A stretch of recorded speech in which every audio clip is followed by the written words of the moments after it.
Hi everyone, Messy Coder here. We've got something a little bit different for you today. We've got an interview with Stefan from ByteTheBytes, one of the founders and lead developers of World Creator. World Creator is a terrain and landscape generator that can be used not only for Unity, but also for Unreal, CryEngine and a load more. It's fantastic, and this video was taken from a live stream where me and Stefan just talked about with people in chat, we answered questions, and it was a lot of fun. And on Saturday, we're also giving away 3 copies of World Creator, 2 standard edition and 1 professional. So sit back, enjoy, and I'll see you in a second.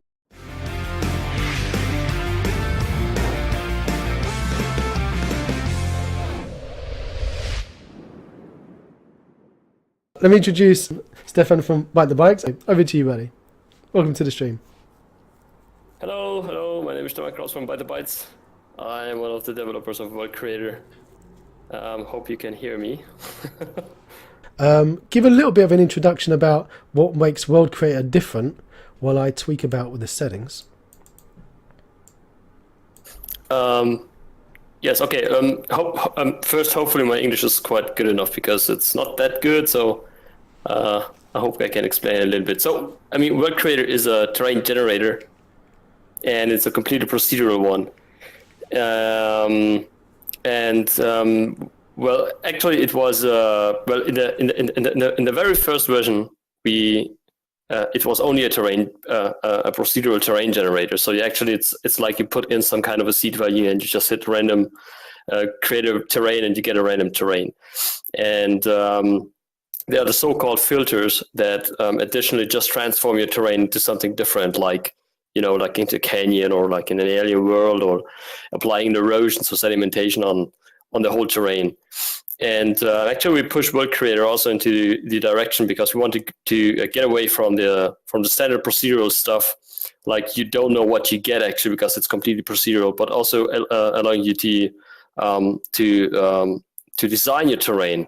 So it's like you can just drop in an input terrain. So actually, we call it input terrain, but actually it's just a custom height map that you drop in, that you just download somewhere from the internet, or just maybe you just created one on your own through another terrain generator, or just for a game or whatever, and drop it into World Creator, and let World Creator do its magic stuff, all the nice filters, you can apply roads and whatever. And well, yes, I mean, the Unity version actually was the very first prototype, because the previous one was completely CPU based, and we wanted to introduce a terrain and landscape generator that is completely performing its operations all on entirely on the GPU. So it's very, very fast. And the Unity version actually was just a prototype of the upcoming standalone version, which is now already available.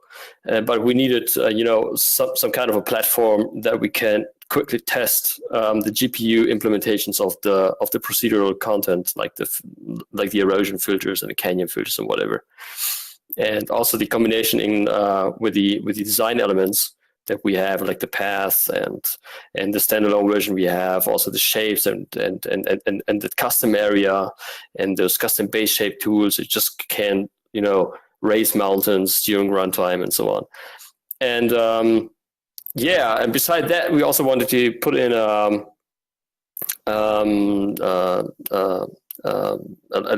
typical landscape generation stuff, like, applying trees and grass and so on, making it also like a map editor that you could use for games. Yeah, so it's becoming the full package, then, isn't it?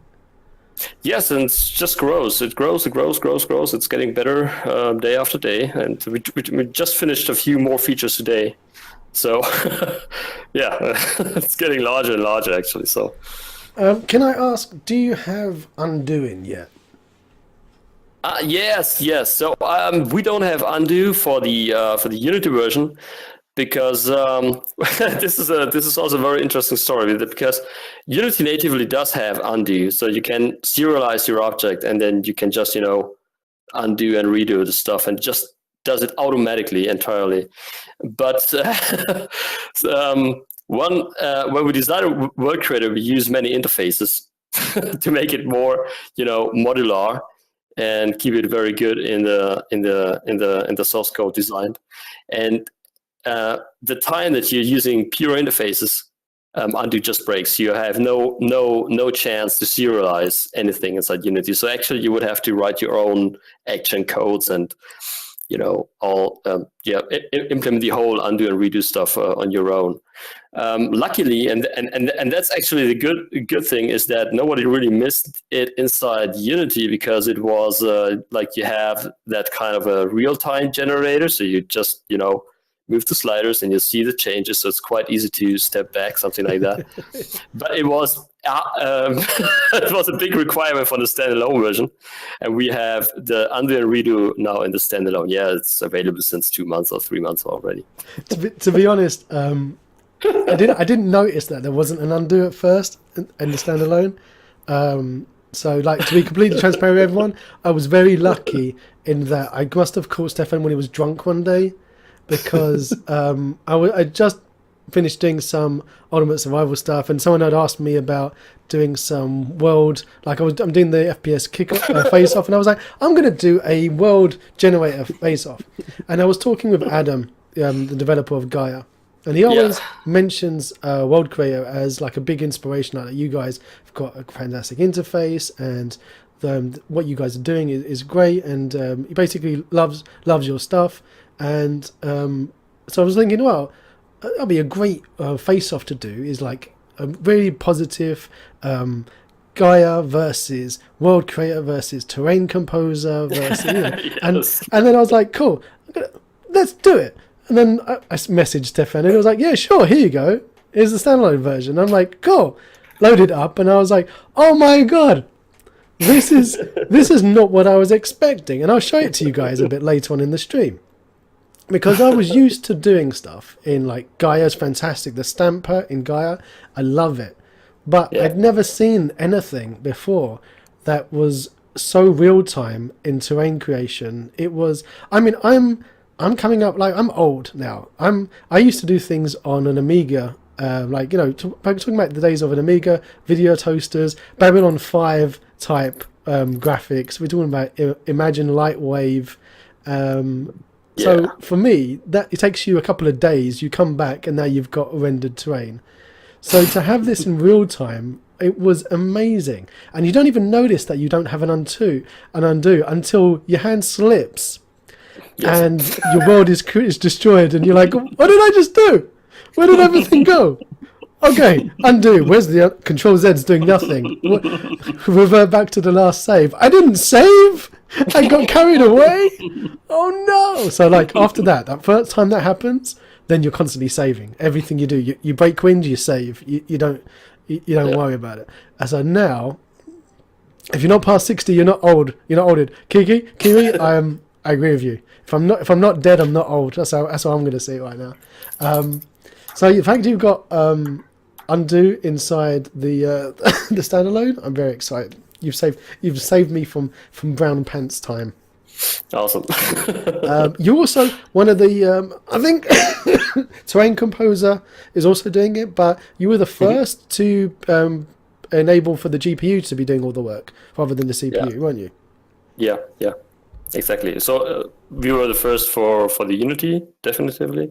For the standalone version, there was that how is it called, L3DT, which has used the GPU. So it was already GPU powered, but I don't know if everything was completely in real time capable. I don't know exactly.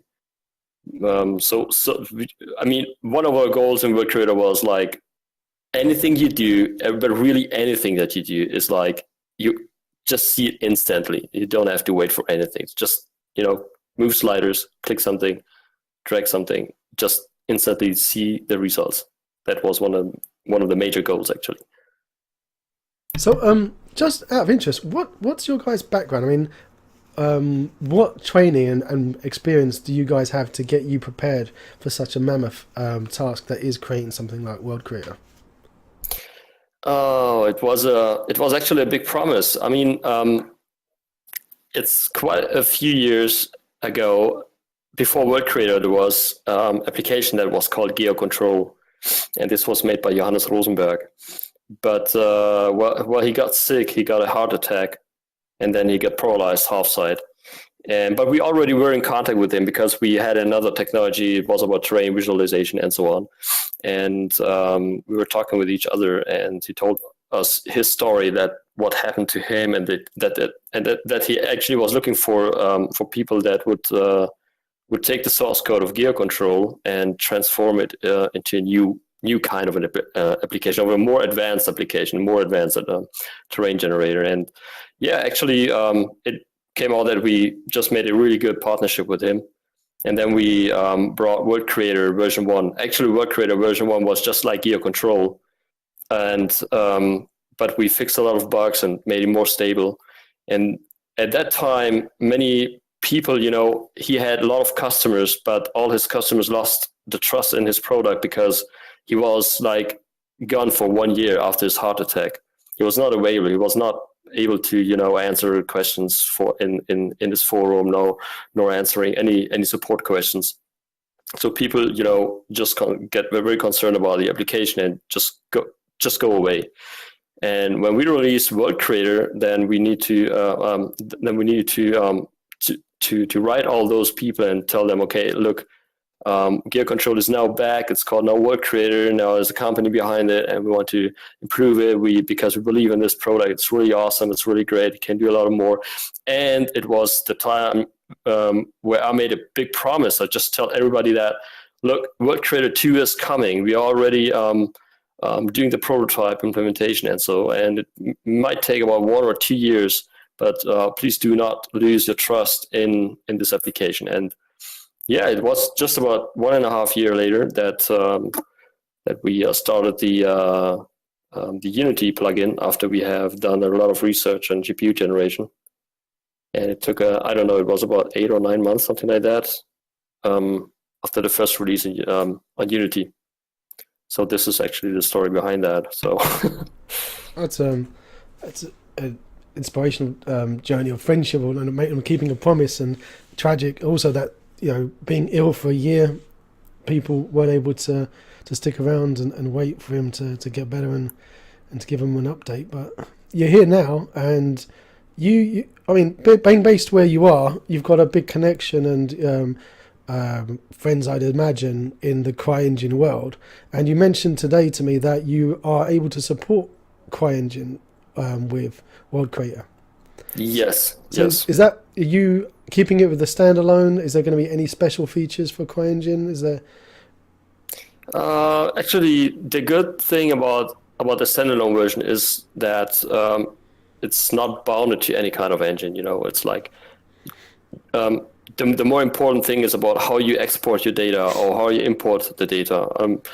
The most common use if people are working with game engines like the Cry, Unity, or Unreal, is like they have some kind of a height map that they just download or just paint it or just create another application and just want to import into World Creator and apply all those nice filters using the really powerful terrain editing capabilities of World Creator and just export the data.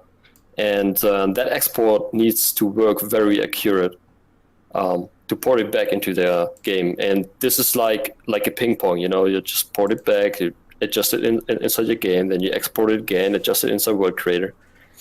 And of course, people using it also to create a full map inside World Creator and just export it. But there's nothing like a special thing like, so we don't have to care about CryEngine specific content or Unity specific content. What we do is we would like to have another sync tool, which is a very stable version for the Unity version, not that stable for Unreal, and currently not available for Cry. I think you've just answered a question from SquarePeg. He's putting in, will there be a sync tool for CryEngine? So you read his mind. Yes. It is on a list because we want to support Cry as well. But actually, you don't need a sync tool really, because anything that you have currently in World Creator, you also can export it. Okay, and for example, you can import the height maps, you can import the splat maps, the color maps, and whatever into Cry. You can write your own script in Cry to import the tree locations and just put your own trees on it.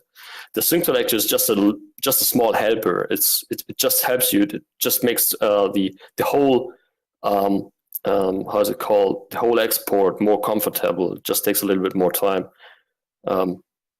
but you already can use it as it is, even without the synced tool, just as you would done with World Machine or with any other terrain generator that you know. But the synced tool will be available for Cry as well. It will help a lot, but it's not necessary. Well, let's pop inside Unity and start playing about with the Unity version. We'll have a play with the standalone shortly. I just want to delve in and show because, again, I'd like to thank you for your generosity. We've got 2 copies of the standard and 1 copy of the professional to give away on Saturdays. Saturday stream's going to be from about 9 p.m. GMT. We're going to be streaming all through the night. Well, my night, probably your daytime if you're in America or Australia, and until maybe we'll do a 12 hours. And somewhere along the line, you can pick up.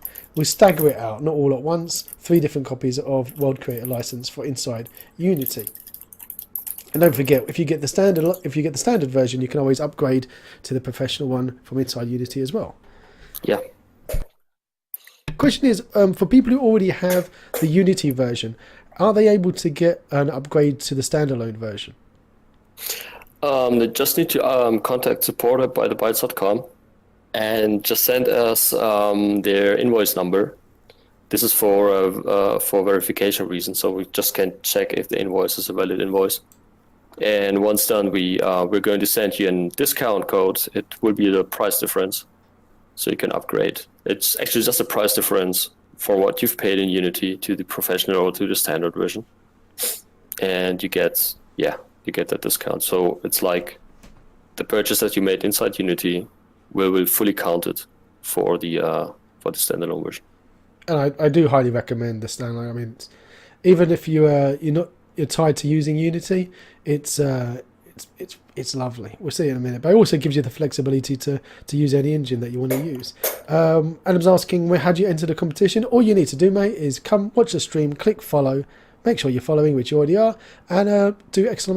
raffle whenever I say there's going to be a raffle. And by the way, if you want to do ! WC in chat, you're going to get some links to check out World Creator for yourselves. I haven't tried it yet. If anyone wants to give it a try, ! WC, see if that works. Or if you're just going to get a link to the toilet instead. Now, Stefan, first I'll go up here to the menu. We start from the beginning. I go Window and I go World Creator. So at this point, this is how new I am into using World Creator inside Unity. So I'm assuming I'm going to click the new button. And now I'm in. So do you want to talk us through what we can see now as a first time user inside Unity playing with World Creator? Okay. Yeah.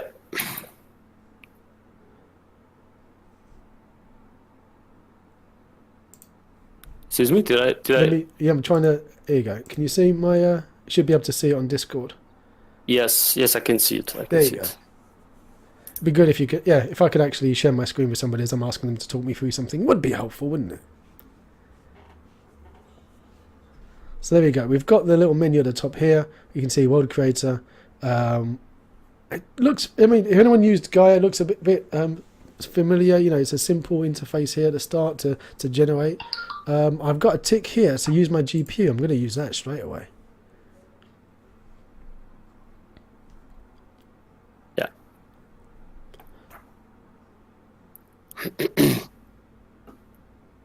So where do I go from now, Stefan? What shall I do? Okay. What shall I push? Okay, let me quickly see here. I need to expand that window. Here we go. Okay, so now what you see, I mean, first you could maybe move your camera a little bit so you can see the whole terrain. That will help a lot. Oh, look, there's a mountain. There's a bright white snow. So the first thing that you need to notice is that the World Creator does not create a World Creator specific terrain. As you can see in the inspector, that terrain is a standard Unity terrain. So actually you have all the Unity terrain tools as you would have if you would just create a standard Unity terrain directly within Unity without World Creator. The only thing is that there's a World Creator reference script. That script is actually needed to store the generator settings and all the settings that you see to the left in that left window. And there you also can see the path where the terrains are stored. So every terrain that you create is not lost, even if something crashes or something might happen. That terrain is available on your hard drive. You just need to know how to reference it. So here you see the general tab, but this is I need to get used to it again because I didn't check the Unity version for a long time. It was my colleagues that were updating it. So if you scroll up a little bit, here you can see you can quickly switch to the real-time generator. You can enable the GPU. There's the seed number. Yeah, once the real-time generator is enabled, then any slider that you move, like if you just move completely down, scroll down, please, and for example, move the general strength slider, then you can see the changes instantly. And this works also if you add terrain filters, so anything would change. The only thing which is not possible in Unity is doing the real-time object placement. So this is something that we have in the standalone version. Okay, but I would recommend first to disable that exactly. And let's walk before we start running around screaming. Yeah, right. The next thing to see here is the height map resolution under Unity terrain settings.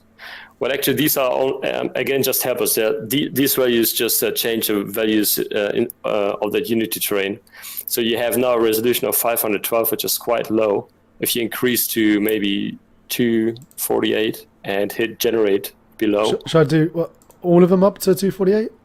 Oh, the others are not yet important. Maybe just your height map resolution is quite interesting. If you go down to the button, there's a generate GPU. Exactly. Okay, I'm a little bit scared. I'm clicking it.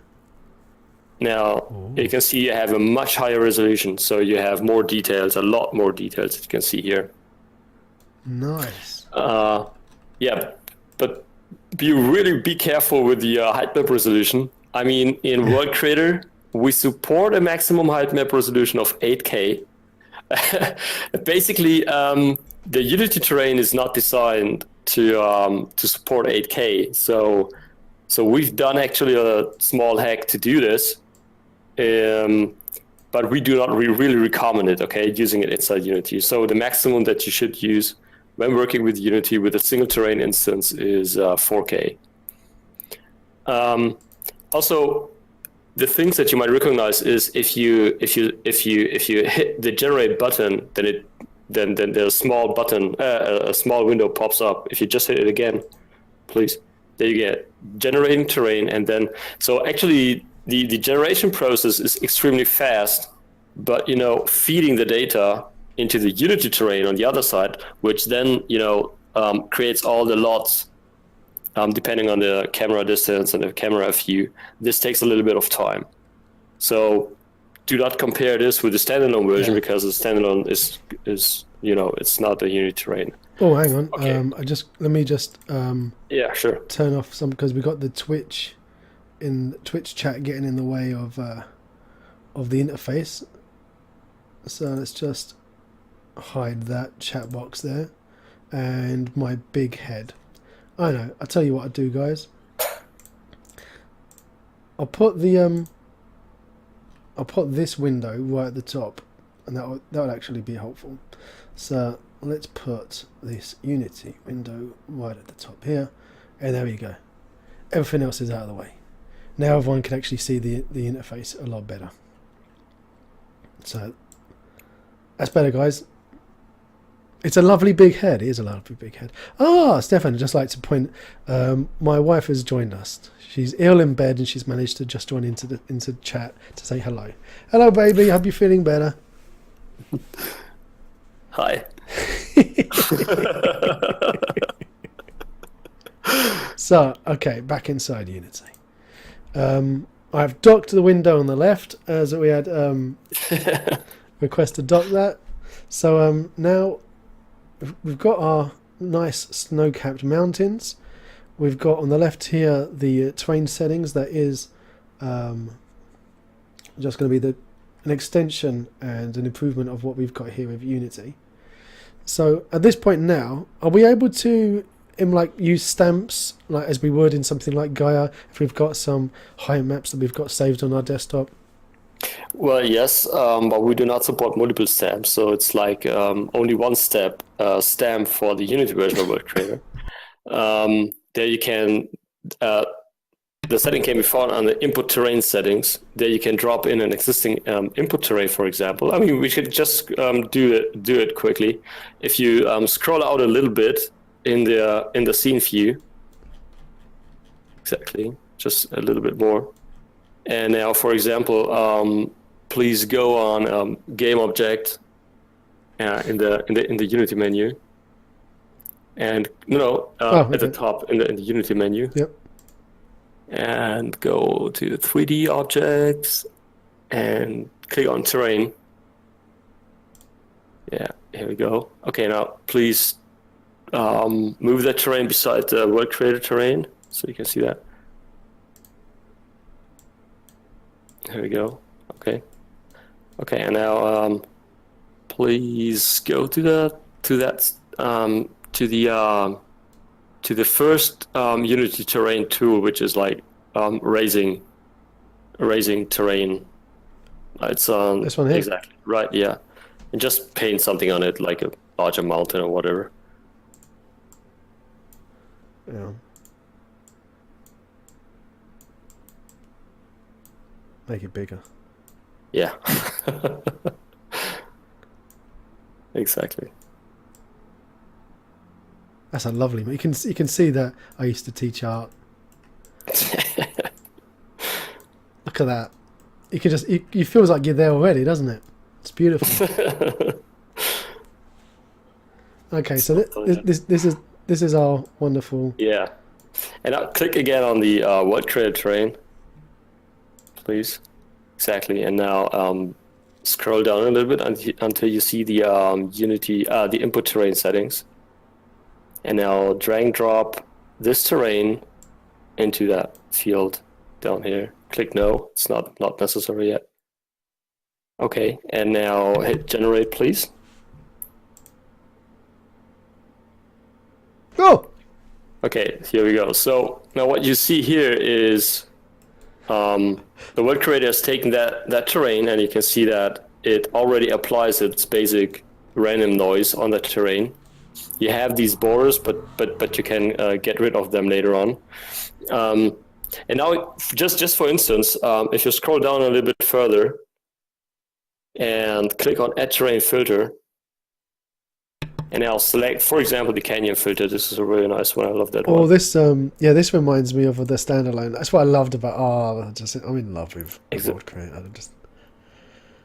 Even though I've got no idea how to use it. So now I click on Generate again and. Yeah.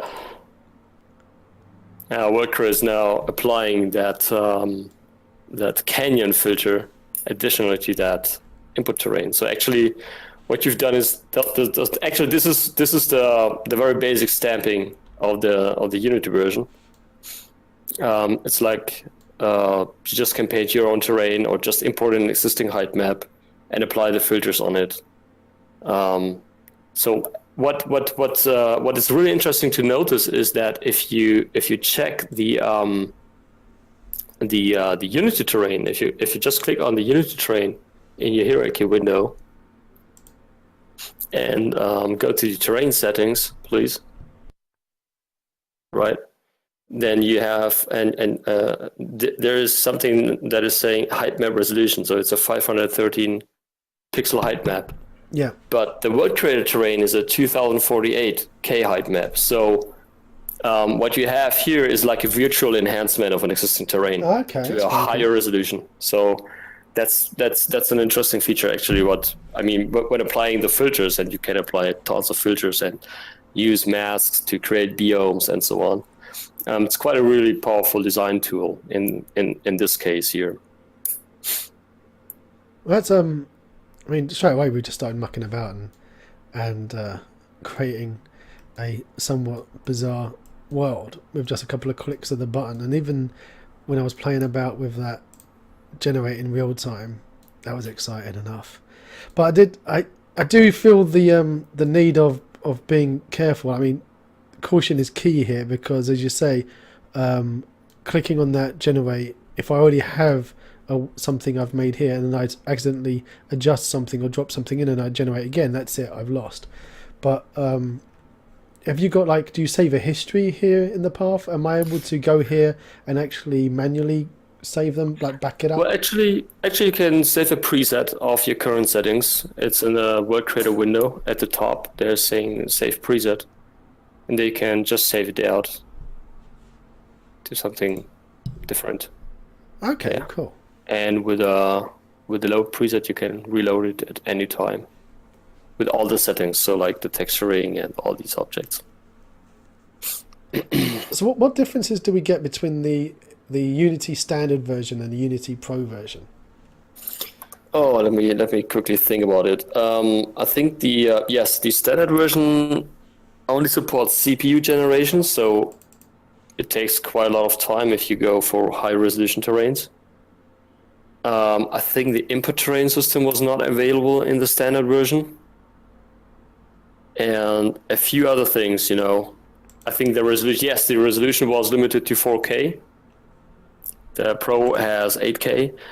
The asset source shows all the differences, so there you can see what the major differences are. But these are the major differences. Like the GPU generation is one of the major differences between them, and the erosion filters are not available in the standard version. Yeah. So of these terrain filters that we've got here, are these the same ones that we would get in the standalone, or does the standalone have more? Standalone has a lot more. There's a lot more. Yeah, there's a lot more. We have much better erosions in the standalone version. That's one thing. We have more terrain types in the standalone version. The standalone version has that multi-stamping feature, which is solved through the areas. The standard version is directly, you also can just sculpt your terrain, your procedural generated terrain inside the standalone version in real time. You can texturize it, you can paint textures, you can apply trees and other stuff, or just paint trees on it, or grass, or whatever. Actually, there's tons of features that are not available in the Unity version. I must be honest, a lot of people are asking me if we ever will go and update the Unity version and make it equal to the standalone version. And the answer is always the same, like, we really would like to, but we simply can't, because we are, the Unity plugin is restricted to the capabilities of the Unity editor, and mainly to the Unity terrain. And they are actually just things that we cannot change. So that's why the standalone version cannot be ported just as is to the Unity version. And it's also not really necessary, because the standalone, if you have the Unity version, it's Unity specific. But we want World Creator to be capable of not only serving Unity, but also all the other engines, and not only game engines, but also, other applications like 3D Studio, Max, Maya, and whatever kind of other stuff that's around, that is used also for movies, and so not only for games but also for movies. It's amazing to think that this one tool that we can get our hands on, you just said there that you can use it for movies as well as we just sitting here making games with it. Yes, the quality on this stuff is fantastic. I've got here I'm playing about with your adding filters. So one thing I noticed is that I can't seem to, if I add this one now, I can't move them up and down and change the position of them. You can. There's an up-down button below. Here we go. There we go. Yeah. So is this the same as what you could do in the standalone, where? Yeah, it's a little bit more clean in the in the standalone, but basically yes. Basically yes. Oh, this is great. Guys, if you want to chuck more questions in as we're going, so far we've had about CryEngine, which I scroll through to see if we had any other questions that we haven't answered. Yes, question about the price difference. What is the price difference between? Well, the standalone professional version costs currently $289 US. So if you purchase the Unity version for $189, then you get a discount of $189 when purchasing the professional standalone version. So this is, yeah. should we pop into the standalone one quickly just to show Sure. you guys? Guys, you want to see the standalone one? Give me a thumbs up in the chat. Yes. Do you think I can have both of them running at the same time on my PC, Stefan? Do you think should I be brave enough, or should we just close down Unity? Excuse me, I didn't understand. If I should have both open at the same time, or is my computer going to explode? Hopefully not. No, it shouldn't. It's okay. My graphics card might explode. My graphics card might leave me. Yeah. Your VRAM is more important than. Okay. So just loading it up, and here we go. So once again, I'm going to move the little window up high and put the little alert box on top of it. Here we go. Smoking video card, yeah. Yeah, you must consider. I mean, World Creator is a. I mean, the standalone version is a pure GPU generator. It's nothing done on the CPU anymore. So it's really dependent on the GPU. It's really dependent on your video memory. It's really dependent on the driver that you have installed. Just like a game, it's just like a very memory-consuming game. So if anything fails or something does not run, the first thing that you should always check is your drivers. You should always have the latest drivers installed. Make sure that this is the case. Okay, right now we've got a little bit of a spinny circle going on as my computer looks at me sideways thinking, what are you doing? You've got OBS, and OBS is the thing that's going to kill us. I'm just going to close out Unity. And as I close it, we pop in and we see that it's opened up. And straight away, I loaded up a sample scene. That's a nice one. Yeah, it's one that you guys have made. Oh, really? Yeah. I was going to fade it and take credit for it. Yeah, this is just something I threw together. This is the one that Rafi did, right? I think. So this is your bios, yeah. So. Yes. It looks like. I think yes. I don't know. It wasn't me, so. We've got a question here from Mr. Squarepeg. When can we expect the Unreal 4 terrain sync tool to be made more stable? Hopefully within the next 2 or 3 weeks. So we're currently working on the RC13, and the RC13 will have finally the rivers included that we're promising now for a few months, I guess. And so this has currently a very, very high priority for us that we get this finished. So what functionality can we expect to see from the rivers? The rivers will imagine that you put a spring somewhere on your terrain, and World Creator is going to calculate how the water would flow out of that spring and flow on the terrain down to the valleys. And with that, it will form rivers automatically. Wow. And you'll have the natural erosion as well. Yeah. Actually, yes. That's the plan. And when is this madness going to hit us? When are we going to be able to do this? In 2 or 3 weeks? It's done, okay? So, no promises about exactly estimates, but it will be included in RC13. So you can expect something like 3-4 weeks maybe. So. Okay, so let's just quantify that a little bit. So we're gonna get the rivers maybe. Definitely you're gonna get the rivers in, but they might be riddled with bugs, and then you'll get a more stable version of those. But at least you'll have a more stable version of the Unreal Sync tool in the meantime. So yes. I love what you're doing. You're giving with one hand. You're giving with the other, but you're kind of poking with the finger as well at the same time. So I love it. Yeah. It's not really trivial to do this. It's really hard work, and there's a lot of knowledge that is required to do this.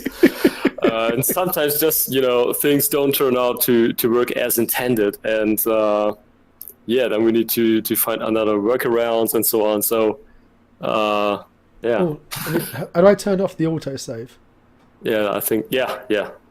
So if I go up to... There's a lot of data in the terrain that should be saved here. Okay, so let's turn off autosave.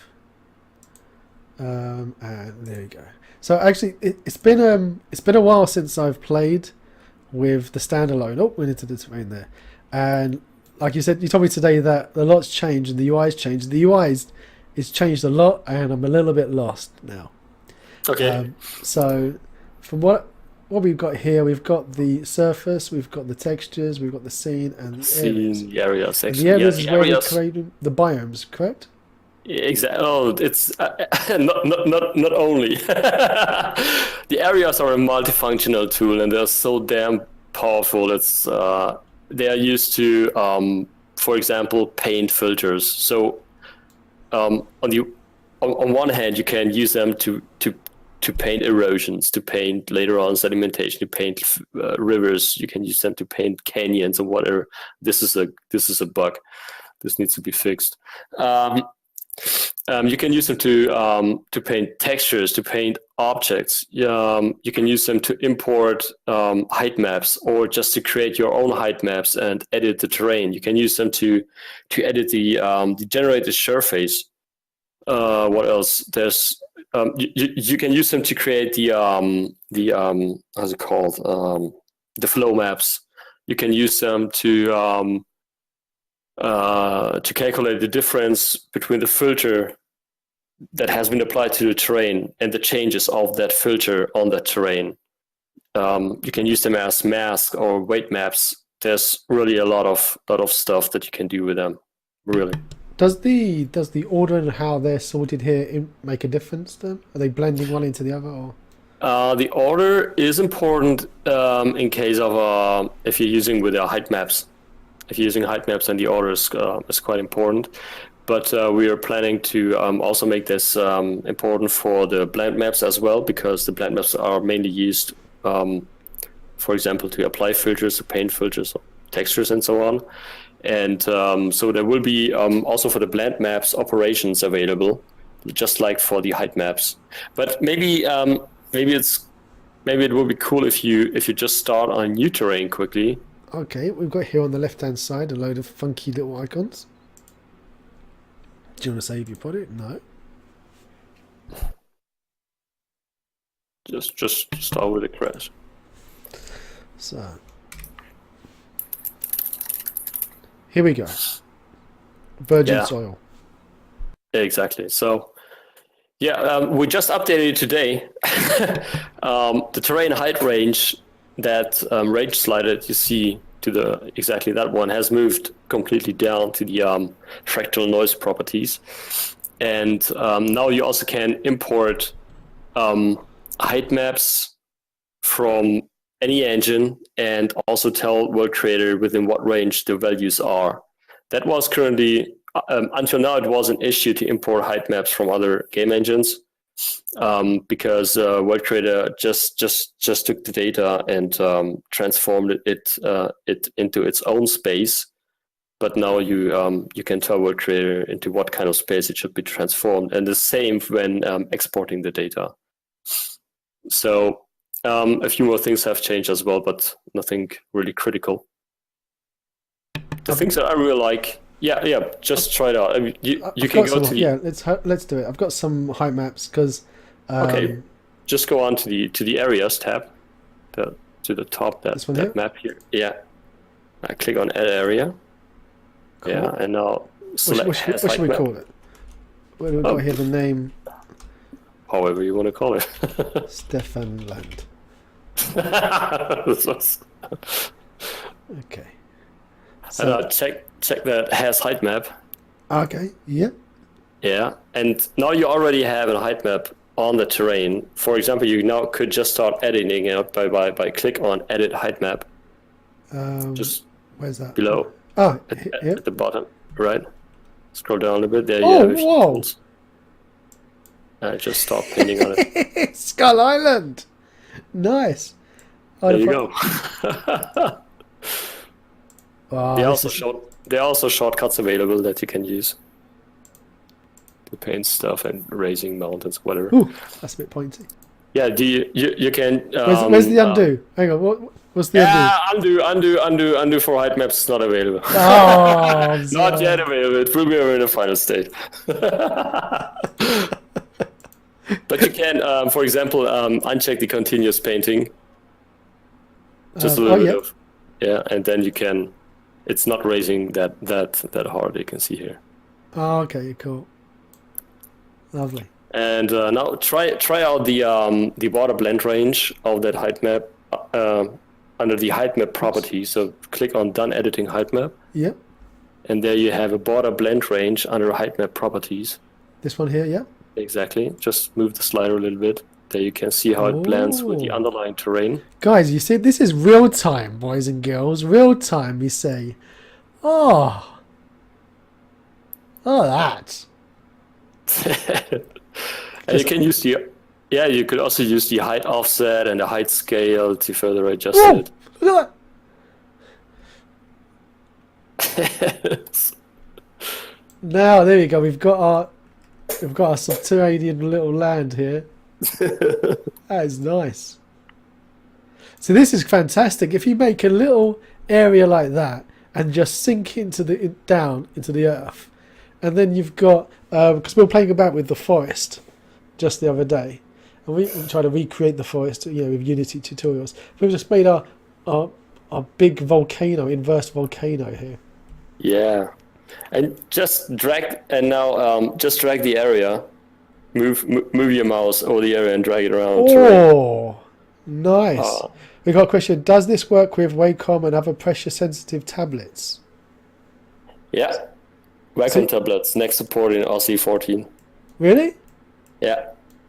Nice, because I've got one of those sitting on the shelf. And you can scale that area. If you click on one of the corners, you can scale it. And if you click outside, you can rotate it. Oh. And all because it's because it's using the GPU, it's just going so beautifully. Yeah. And then you have here the operations that you can apply. You can see under the height map properties, there's a drop-down operation that's currently set to default. Okay, yeah.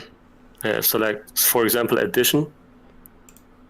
Then it adds itself with the underlying terrain, so the values are added to the terrain. You can select several kind of operations here that fit best to whatever need. Oh, it's completely different, isn't it? Yeah. It's lovely. All right, let's import a height map that I've got on my computer then. Click on File. So okay. Yeah. Don't forget, I'm getting old. My eyes stopped working a long time ago. So I find.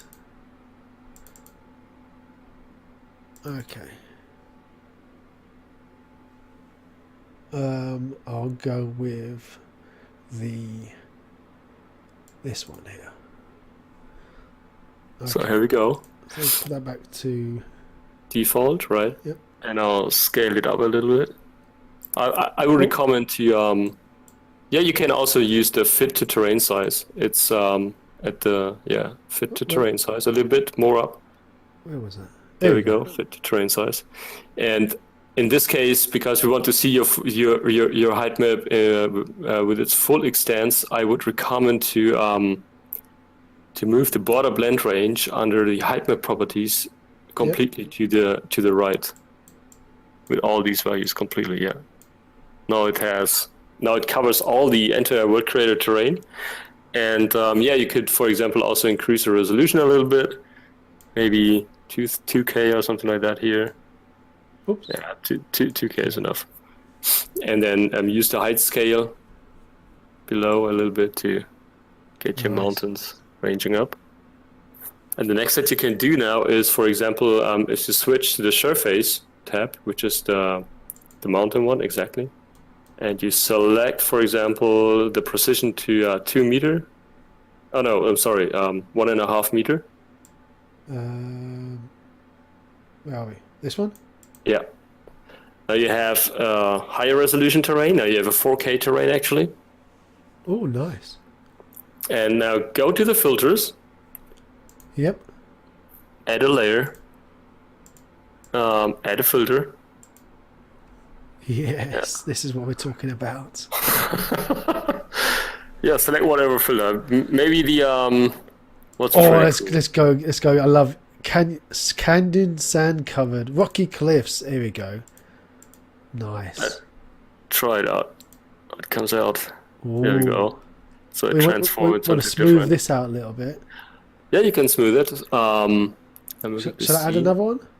You could add a smooth filter. There are several ways to apply smooth. It's under general. Yeah. Nice. It's still a bit pointy on these bits. So we got a question. Can this export to height map tiles? Yeah. So we can actually sit. I can sit here, use all these filters, make it look as beautiful and as sexy as I want. And then if I don't want to use World Creator anymore, I can just generate a height map file like this and then use it in something else.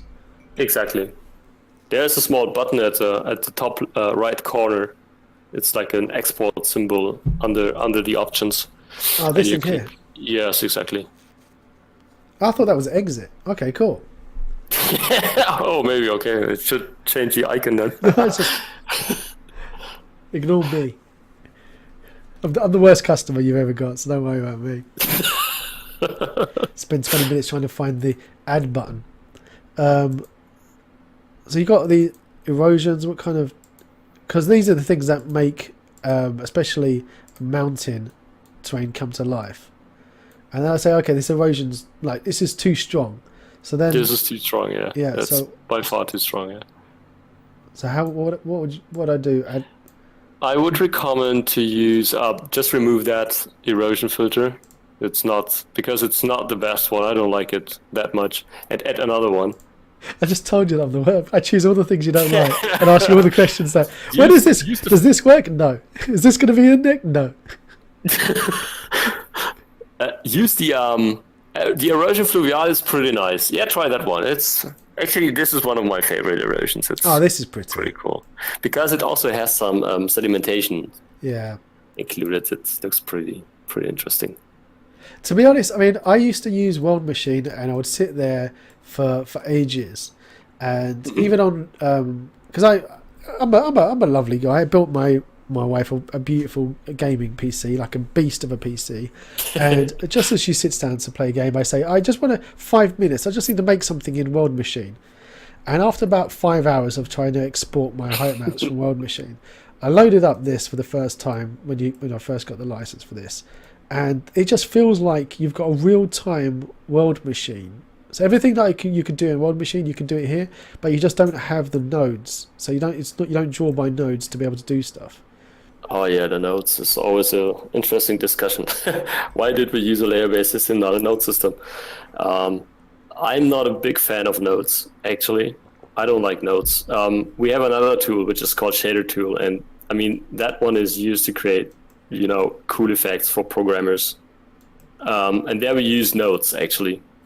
And but for that tool, it was like, yeah, it can be done without nodes. But even then, I mean, in almost any application that I know where you're using nodes, it's pretty cool if you have just a bunch of nodes. But the more complex it gets, you just lose anything. I mean, there's nothing that you can control anymore. I know another application that has some kind of warp nodes. And those warp nodes were just used to jump from one end of the node viewer to the other end, just to enable quick navigations inside the node viewer.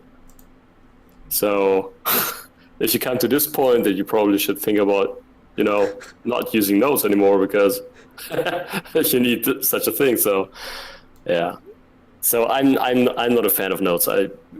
We wanted to work to have, it's like you have one location. And it's to the left, to the right, and there you can do anything. There's no much windows popping up where you have to adjust any kind of settings. Just more like selecting things. So you have always you have one thing that you are used to. That was one of the major goals. We didn't want to change the layer-based system. I'm sitting here and just put that in twice. And if I go through, I'm just playing about as you're talking, chucking in different filter after filter, just wiggling around, just randomly just chucking stuff in. And because I was looking at this, going, well, my height map, I got a terrain.party, high quality, beautiful looking height map. I mean, I used to use Mudbox, and I would bring in something from a satellite height map, draw in Mudbox to actually make it better, and then export from Mudbox, then put it into World Machine, then apply all the filters and loads and stuff, and then 2 days later I would have something that I would try and put into Terrain Composer, and then my computer would die. Or sit there and try and export separate tiles and put it into Guy and use World Streamer to try and stitch it all together.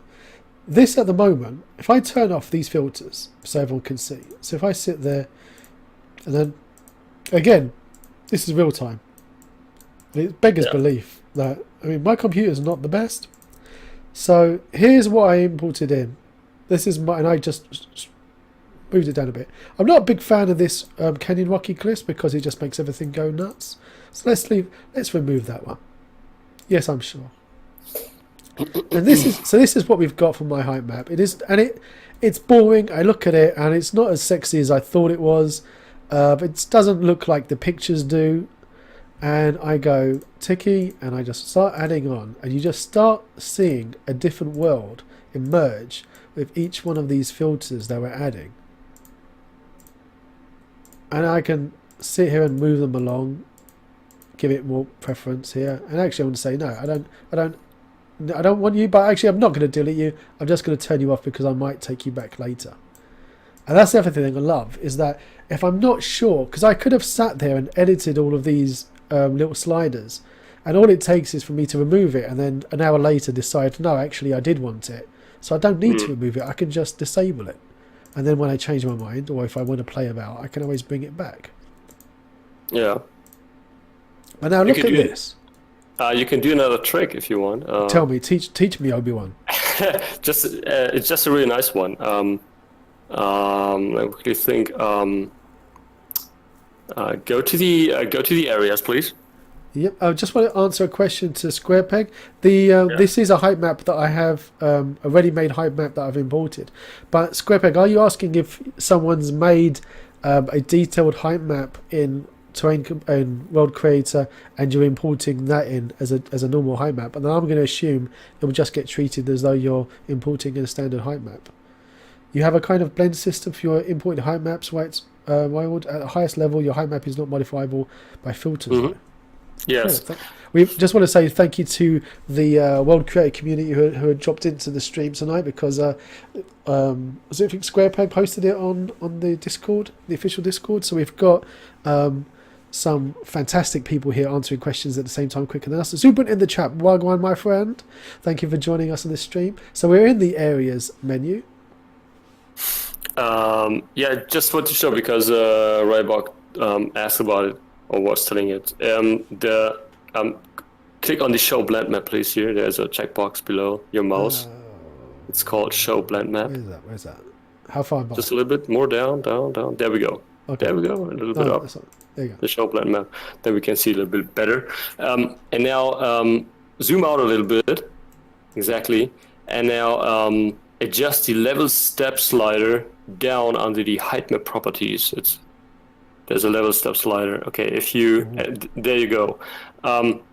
This is like it's not basically what I'm saying right now, but you can understand it like that. It's like a weight slider.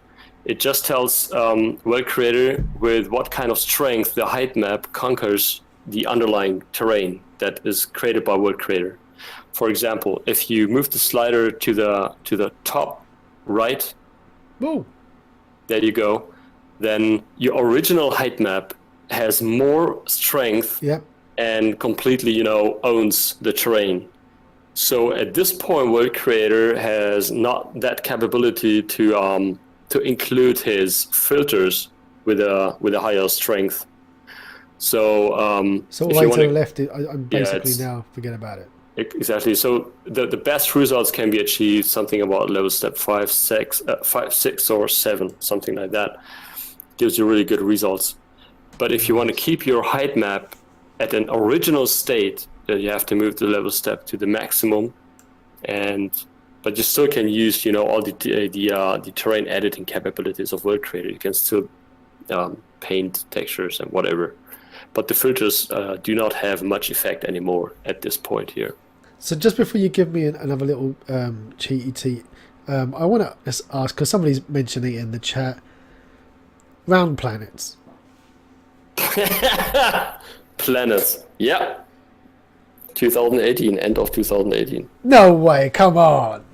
Yeah. Are you kidding me? Well, Because no. there's like, people might not know, but if when a German gives you a promise like that, you can normally take that to the bank. I mean, I've been in business now. I've been working with Germans for many, many years, and they know not to open their mouth and say something unless they can back it up. So if you're telling me 2018, wow. Yeah, we have. When I told you about the partnership with Johannes Rosenberg before GeoControl and why he contacted us, this was because we had a technology that was called Cloddy. It's a stupid name actually, but it was a terrain visualization system. And the really cool thing about that system was that it was capable of visualizing real scale planets in real time. Wow. And not only, but not only a single planet, but also like you have Earth, you have Moon, you have Mars, and you can just fly over to it without loading systems. Yeah, and the really interesting thing was that the loading time was below 1 second. So it's not loading all the data, but it only loads the data that you actually can see and it's specific. I mean, there's specific visibility criteria, and we want to put that technology into World Creator. That will, on the one hand, a lot. How's it called? Improve the current terrain system, because we will be able to display even more details, and it will also be make it possible to create not only globes but like curved terrains or something like that.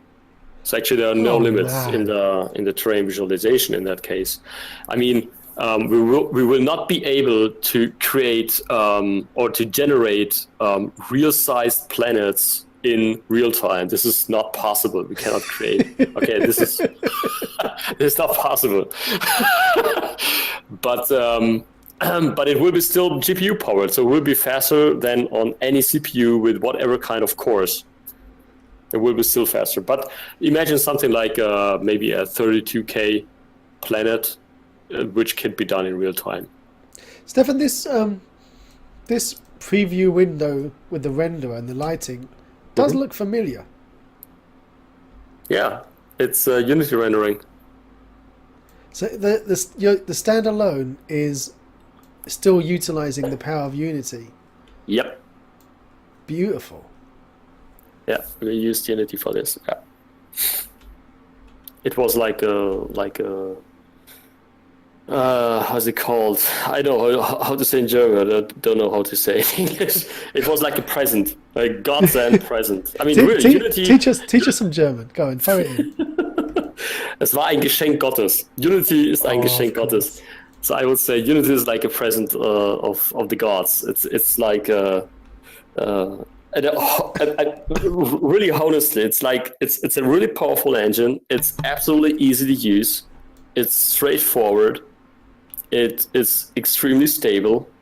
I really love this engine. Really, it's like absolutely crazy, and you can do anything inside Unity. There's no, I mean, I don't know any kind of limitation. I know some people are complaining sometimes about rendering and comparing about with Unreal Render or CryEngine, but actually, Unity simply does not ship with the standard effects like Unreal does or like Crytek does, but you can achieve actually the same rendering inside Unity as well. You need just to invest a little bit more time to create the effects and setting up the render pipeline Yeah. properly. The people that complain about that are the ones who keep looking for the magic "make my game" button. So you know that button that every game engine has. You pay your money for a game engine, and you find the big button, and you push it, "make my game," and it sucks all the information out of your head into the game engine, and it makes the perfect game for you without any effort whatsoever. It's just awesome. It's just like awesome. I just wish I would have such a tool 20 years ago. And wow, it's like, 20 years ago you had to program all your games by hand using C++. It's like, oh my god, it's not comparable to nowadays. Absolutely not. So overhangs. Overhangs are not possible. Overhangs are generally not possible with standard height map rendering. You can use, actually you can trick something like, applying a displacement map and do some kind of overhang. But it doesn't make any sense in some world creator because all these engines are based on standard height map techniques. And even if we would support overhangs in some world creator, it would not be compatible with other applications, so the export would be like nonsense. It doesn't make sense. That is a tricky thing for you guys because you're now with the standalone. You're supporting different engines. How often do you find yourself looking at the roadmap and thinking, well, we actually have to take this out of the the roadmap for the next sprint because it can't be exported to CryEngine or it won't work for Unreal? Or do you have a facility of where, depending on what engine the person's using, they can deselect features? Not sure if I understood. Properly, deselecting features for. So, like, if you've got now talking about overhangs, an example, or anything else, where you're saying, okay, we could make this, but it would only work if somebody was going to export for Unity, and it wouldn't work if somebody wanted to export for Unreal. So it kind of limits yourself to the kind of features that you can add into World Creator. You're always looking for something that is common that can be used no matter what engine the person's going to use at the end of the day. Well, the good thing about this is that all engines are using the standard height map techniques. There's just another one kind of technique which we call which everybody calls in the branch. These are the voxels. And we could, for example, use also voxels to render the terrain and also export voxels that are representing the terrain. But natively, I'm not sure. Unity, for example, does not have a voxel engine included. I'm not sure if Unreal does, nor I think Cry has a voxel-based terrain. I'm not sure about it. But this is something that still is not the standard. But as soon as it gets a standard, then of course we're going to support voxels as well. I mean, Unity, there's a voxel land, something like that. There's a specific asset. Yeah, there's a few different that are out on Unity. Yeah, voxeland's one of them. But he's also one of your competitors as well because he's got Map Magic, which is node-based, I believe, right, guys? Yes. Over layers. So. Exactly. Yes. Yeah. Map Magic is really cool. Map Magic is a really good application. This is what I like about the terrain community, is that you guys generally are very polite to each other. Absolutely. I can remember when we started with the Unity plugin. There was Gaia, and there was Adam, and someone in the forum posted something about World Creator, and he posted a wrong picture, and it was not World Creator, and I was like, it just went crazy because it looked like, oh my god, what kind of whoop is this? It's not World Creator, so please correct this. And maybe because my English was not that good, the people felt offended. And there was very quickly. The specific fanboys of Gaia just were a little bit more aggressive to me, and they clearly told me that World Creator is a good tool, but it won't be successful because are in anger with the Gaia community and whatever. But actually, no, but what nobody knows is like Adam and me. We're in Skype and we're talking with each other, and there's nothing that we. I mean, we're not in war or something like that. You know, it's not. I'm using Gaia. He's using World Creator. We even talked about a possible cooperation, so even partnership, something like that. What we possibly could do even together, or maybe something like that. Because this would be great with. I mean, Adam's also got Gina. He's also got CTS. Yeah. I know that people have been using Microsplat and Megasplat to work with World Creator. Jason. I was talking to Jason as well. So you've got all these different channels to integrate your systems with, which is fantastic. Because one thing's for sure that. Being a standalone and focusing on just world creating allows you to not tread on other people's toes when they are doing the textures. But you're also, from what I saw, you also are supporting. You've got textures in here. You've got placing for trees and prefabs and spawning objects. So how does this work? I mean, you're going to show me before we go into that. You were going to show me a bit of a sneaky trick. You're going to teach me something. Yes, I wanted to show you. Let me quickly see how we do quickly approach. Please remove that height map first. Just uncheck the has height map. just for a quick thing. For a quick showcase. Just uncheck it, right? And now check the show blend map again, please, a little bit. And I'll scale down that area. Just scale it down.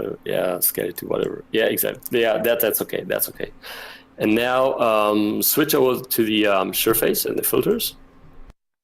Yeah.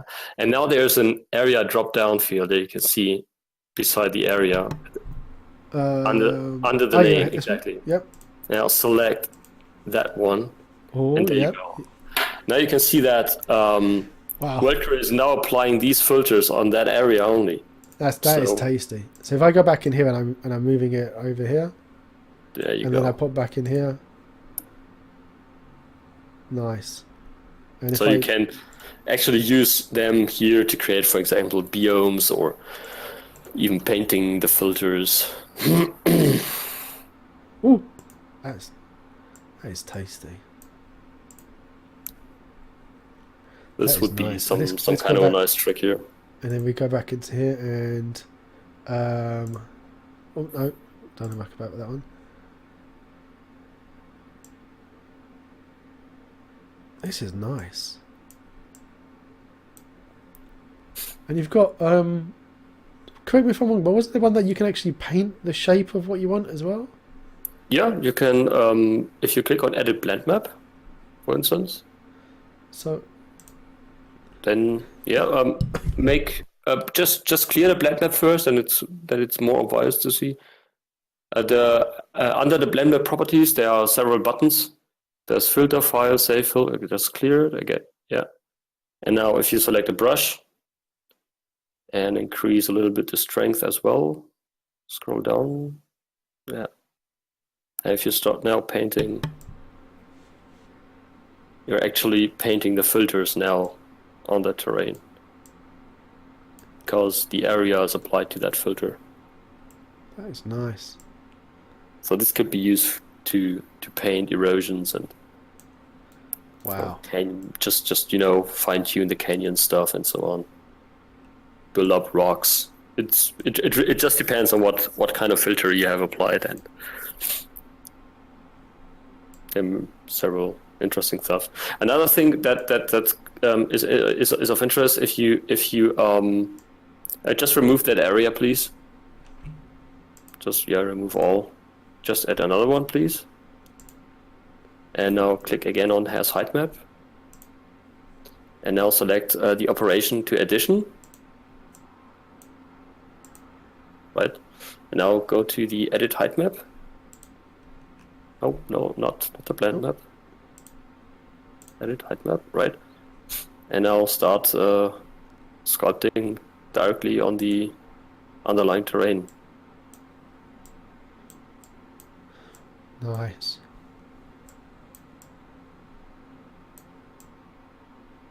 So it's like we're sitting inside Unity painting away now.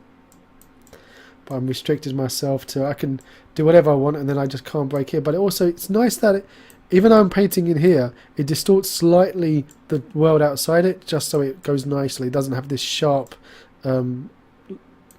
transition there. So that's nice. That's natural. So when I go into this here, you can't see the seam of where this area started. That is very nice. That is beautiful. That is. Oh, I like that. I like that a lot. I like that, Stefan. You had me at hello. Yeah. Alright, so at this point now, we've just been playing about sculpting and making our terrain look sexy with the filters. But now, I want it to actually look different coloured. I mean, at the moment, it's just grey. It's a grey, barren wasteland. So how do I now apply beautiful textures to this? Okay, how would you do that? Let's see if the UI works. Right. I'm going to call this I don't know what I'm doing. I'm not going to use an area, so now I'm going to go and pick, and you've given us a nice collection of textures already. Oh bugger, I just remembered I need to go quickly onto Megascans and download a load of because they don't roll over the numbers. Oh, my credits. After this stream, I got to quickly run online and see if my credits expired. We don't talk about that if it did happen. All right, so here we go. I quickly chose one. There was no "Are you sure?" That's it, and it automatically puts the diffuse, the normal, and the height map. So that's nice. So I go into somewhere like Game Textures or Megascans, and I get a texture from there. So one of their sexy PBR textures out of the box, and it works automatically with you guys. Have you got some kind of pipeline into Megascans or the bridge that they've got like you've got with Unity? We were talking with Megascans already. They were supporting us with a few assets, and we were talking about the possibility to include a shop into World Creator, where people can, for example, purchase Megascan textures or objects. But before that, we want to do this with the game textures, because these are our core partners. They are partnering with us since the first release of World Creator for the Unity version. And the guys from Game Textures are just awesome. They're fantastic, and we were talking to them as well. I mean, these textures that you see here are all from Game Textures, and we got that. So one of the plans is that we drop in a shop, something like that, where you can directly connect to their system and just download a texture from their system into World Creator. Just put it on your terrain. But this is one of the long-term goals that we have. The same for the 3D assets. Yeah, you can use these textures if you add just a few of them. Then you have below, you can see the distribution properties if you scroll down a little bit. And those distribution properties can be used to tell World Creator what kind of locations you want to apply these textures. Okay. For example, you can select the cavity, select for concave or convex. Use the sliders and adjust it. See quickly the changes. Oh, nice. There will be also a few more distribution properties available, but not in RC13, but we plan it for the final version. Ooh.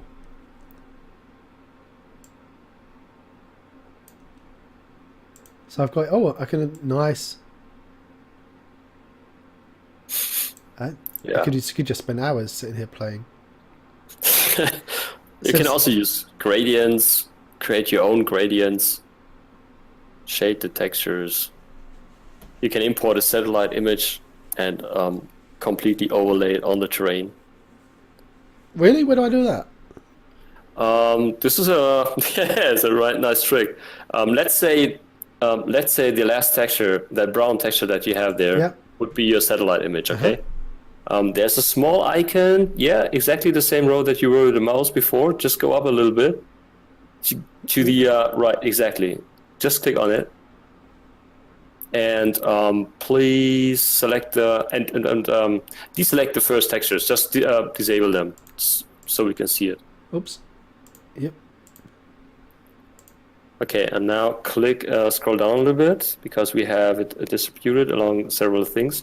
Deselect the noise select, and the concave also set it to none, please.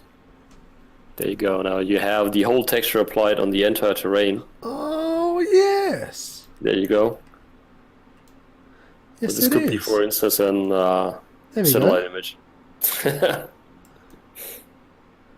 You can see it's like, there it is. And there's a little patch there. There's the patch there. There's little circly bits there. Wow. What a neat little trick. As long as it's a high enough resolution that you've got. So they basically, it's a little bit like how World Composer. So you've got a World Composer functionality inside World Creator. How do you guys get on with Nathaniel? Oh, I was talking to him as well. I have him on Skype list as well. I can imagine you guys all go for picnics together, talking about maybe someday. Some kind of a terrain conference or something like that. No, he's a really nice guy. Yeah, I was talking to him before the Unity release and after the Unity release, and he also showed me his other projects as well. So yeah, it's a good conversation always with him. So I've not been talking with him for the last, I don't know, maybe for 1 year now, but when we talked, it was really awesome. He's working that game they were working on. What's it called? Drone? Is that the name of it? Yeah. It was a game that he showed me actually. So I'm not sure if I'm allowed to talk about it, but it looked pretty nice. Well, the videos and the screenshots are already out, and he's released that the mesh, the unifier or merger, whatever it's called. Okay. So if you got a load of prefabs on your scene, it'll squish them all together and save it for you and optimize. Okay. So yeah, also the Thor Thunderbolt was another one of their tools they're using for their game that they've released as an asset. So it's nice what they're doing. They're making a game. I'm pretty sure the guys don't need the money, because I think Thor was even going out for free at the start, and now it's pretty damn cheap. But they're releasing the tools that they use to make their game, which now is being showcased as how you can get beautiful games in Unity. And anyone at home can purchase those assets and make a beautiful game in Unity that is as good as, looking as good as Drone is. Thanks to these guys sharing their technology. If it was me, I wouldn't share anything. I would keep it all for myself. Although I wish I did that, because I sat there giving tutorials about how to add ammo into Ultimate Survival and stuff, and then it just dawned on me that if I went and made a game on Steam with it, nobody else would have had it by the time I went live, and I just went and gave it to everyone as a gift. Luckily, my code is so bad nobody would ever want to use it, so that's why we call the messy coder for a reason. But yeah, when you guys, you've got this relationship with all these other developers, that means that you can have an integration with like Gina's procedural spawner if they wanted. You've got no agendas, no conflicts, which is a beautiful thing to see. Have you got any kind of procedurally generated spawners inside World Creator as default, or would you need to do it inside Engine, inside Unity or something, with something like Gina or with Crux? We have a few things inside World Creator, yes. Yeah, I'm also in the standalone version, so but there will be a few more. What I would like to see is something like a forest planting, like you just see the forest somewhere and you see how the forest grows in real time. That would be pretty awesome. Are you saying that's something you're working on, or something that you're just imagining would be in the future? Imagining that I want to see inside World Creator in not that far away, because I want it really, really, really quick, because I would like to see that. So at the current state, what you have here is like you just add. It's just the same approach as you would do with the textures. You select a tree, for example. The African baobab, the largest one. And then you, for example, you could. Let me change that then. I'll change it to this one. There you go. And then you have the distribution properties again below. And have we still got our area? No, let's add an area about. Oops, where did I put it? Let's put it here. So then if I go back to my trees now, see, I'm getting used to it, and now I'm just putting my trees in this little area. Exactly. But it's a bit sharp. So how do I blend that out nice and gentle? It's just sharp because the trees are just distributed evenly on the terrain. So you would, for example, select the cavity maybe. This could give a good result. And select concave, and first scroll down a little bit and increase the probability to 1, and reduce just a little bit slightly the object distance, not too much, down to maybe 15. And you get more trees. You can see it here. I love how you like those, because you're used to me now just going yank. It's real time. I don't care. You can't stop me. Let's just slick those sliders everywhere. Now, quick question: does the undo work here? Yeah, it does. Huzzah! Yeah, that was one of the things that we have to. That's why we also changed the UI. Oh, we've got Skytex is going to bed. Thank you, buddy. Thank you for joining. Hope you had fun. I hope you learned a little thing or two, and I hope to see you on Saturday to support the stream. And even if you've already got a copy of World Creator 2, we're giving away $2,000 worth of Unity assets. So there's got to be something you don't have already in your library. So pop in on the stream. All you need to do is click follow, and then once we start giving something away, do exclamation mark raffle, and you'll be in for a chance to win. And it'll be this Saturday, 9 PM GMT, all the way for we're probably going to go for 12 hours. There's going to be a lot of coffee involved. I'm going to avoid any alcohol, because if I do, I might fall asleep or start running around naked and stick the webcam on, and we want to avoid that. So it'll be coffees all the way through the night, maybe some chocolate biscuits. We just don't know. We might push the boat out and have a hobnob or two. So back into adding trees.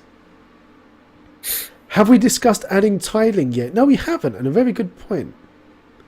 Yeah, tiling is not supported during the generation process because it's not necessary, because you can create whatever terrain size you want inside World Creator. It only comes into what's it called? It only gets interesting when exporting the data. So it's you can tile your terrain on your when exporting the terrain. If you quickly switch to the surface tab, please, and click on the export, and a window pops up, and there is a split button down. Yeah, and there you can select the tile width and the height, and also include the border, which is quite important. And if you then hit export, then you export that large terrain into several tiles with the dimension that you have set up here. Cool. But as a World Creator, it's not necessary to use tiles. So I can go straight for Unreal, Unity. Yeah, but this one will be removed. This is something. There's one more setting here included where you can select best fit or cutoff, which is what I meant when exporting or importing data from other game engines and importing into other game engines. Then you usually need to adjust the range in which the elevation values are, so the engine knows the exact elevation values. But this is not yet available. I mean, in my version, in my current build, it's available, but we can't have it. But we're going to upload it. Oh, I just forget it. We're going to upload it tomorrow. That one. It was asked for a few times. Yolan's saying, what about 100k terrain small world? Even with an 8k height map, you start to lose detail on the map. Yeah, you can do that. Just click on close. Go to base. Maybe you should zoom out a little bit. And before this, you also go to the settings, please.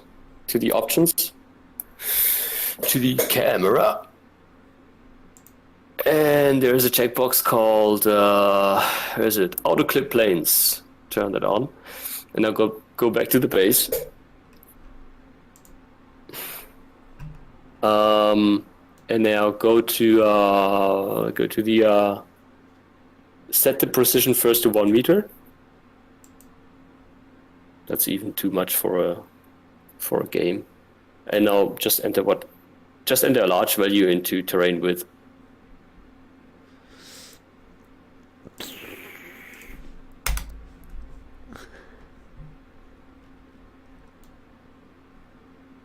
Yeah, and now the next thing that you must consider is to increase the resolution. What graphics card do you have? 1070. So it's meh. It's alright. How much VRAM do you have? I don't actually know. Let's have a look. Probably 8 gigabytes, maybe. Let's have a look. How much have I got? Oh, hang on. Oh, come on, that's probably about 8 or 6. Yeah, 8. Let's say 8. That's right. It does matter if my wife's listening, Stefan. It makes a huge difference that she knows how much I've spent on a graphics card or not, because she'll realise that if mine's better than hers, I come home from work one day and I find that I've got her graphics card in my PC and she's got mine. So any information I disclose on the stream while my wife's in chat, it's very important. Yay, thanks for the follow, Yosh. That's cool. Your graphics card is out and hers is in. I would go to the options, please. Again, yeah, and now to general. Okay, now move up the maximum resolution. Let's see if your GPU explodes. Come on, you can do it. Support. Oh, it just takes a little bit of time. Oh, now you got 16K in real time. Okay. Whoop. Here we go. It's dying, right? we paused for a second. Oh, that's okay. That's pretty. Look at that, mate. Honey, your graphics card's better than mine still, okay, baby? I love you. Turn off the stream now, honey. Okay, you're sick now. Go to sleep. There you go. The 1070 should be okay. Should be just fine. Okay, now go to the base shape again, please. Nice. The base. And now you have a 10K resolution height map here already. Wow. The maximum that we support in real time is 16K. This is the maximum, which is currently. I mean, for World Creator, there are no limits at all. It doesn't matter. But we are not magicians. We are bound to the physical stuff of your graphics card and the capacity of your VRAM. So this is probably the maximum that you can do with current gaming graphics cards. Okay, I think that with the next generation we can do without any problem, maybe 32K, something like that should be possible then already. I'm going back because I'm not sure you can hear it, but my computer started to cry a little bit at me. Yeah. The fans are on going. If you just in the scene, if you hit F, then you quickly can switch back to the terrain. There you go. So, but there's also a non-real-time mode inside World Creator. So this is for the ultra large terrains. If you deactivate it, then the terrain is still generated on the GPU, but then it just takes a lot more time to write the data to disk, because the data cannot be kept in the memory anymore. So you need to store it to the disk. Well, it's good to have the option. But this is just for the ultra large terrains. Kiwi Hawk's like saying that she's going to believe me about the graphics card. I think I sold it, Kiwi. I think I got away with it. We'll see what happens tomorrow when I come home from work. Right, so we were playing about with our trees. How do I find my trees again? Because is there like a shortcut that I can click on this tree and then click F? Yeah. Oh, you can you can click on the area and quickly zoom to the area, because the tree could be theoretically anywhere. If you hit I think it was the G key. Oh yeah, here you go. Yeah. Oh, I couldn't remember this. Good.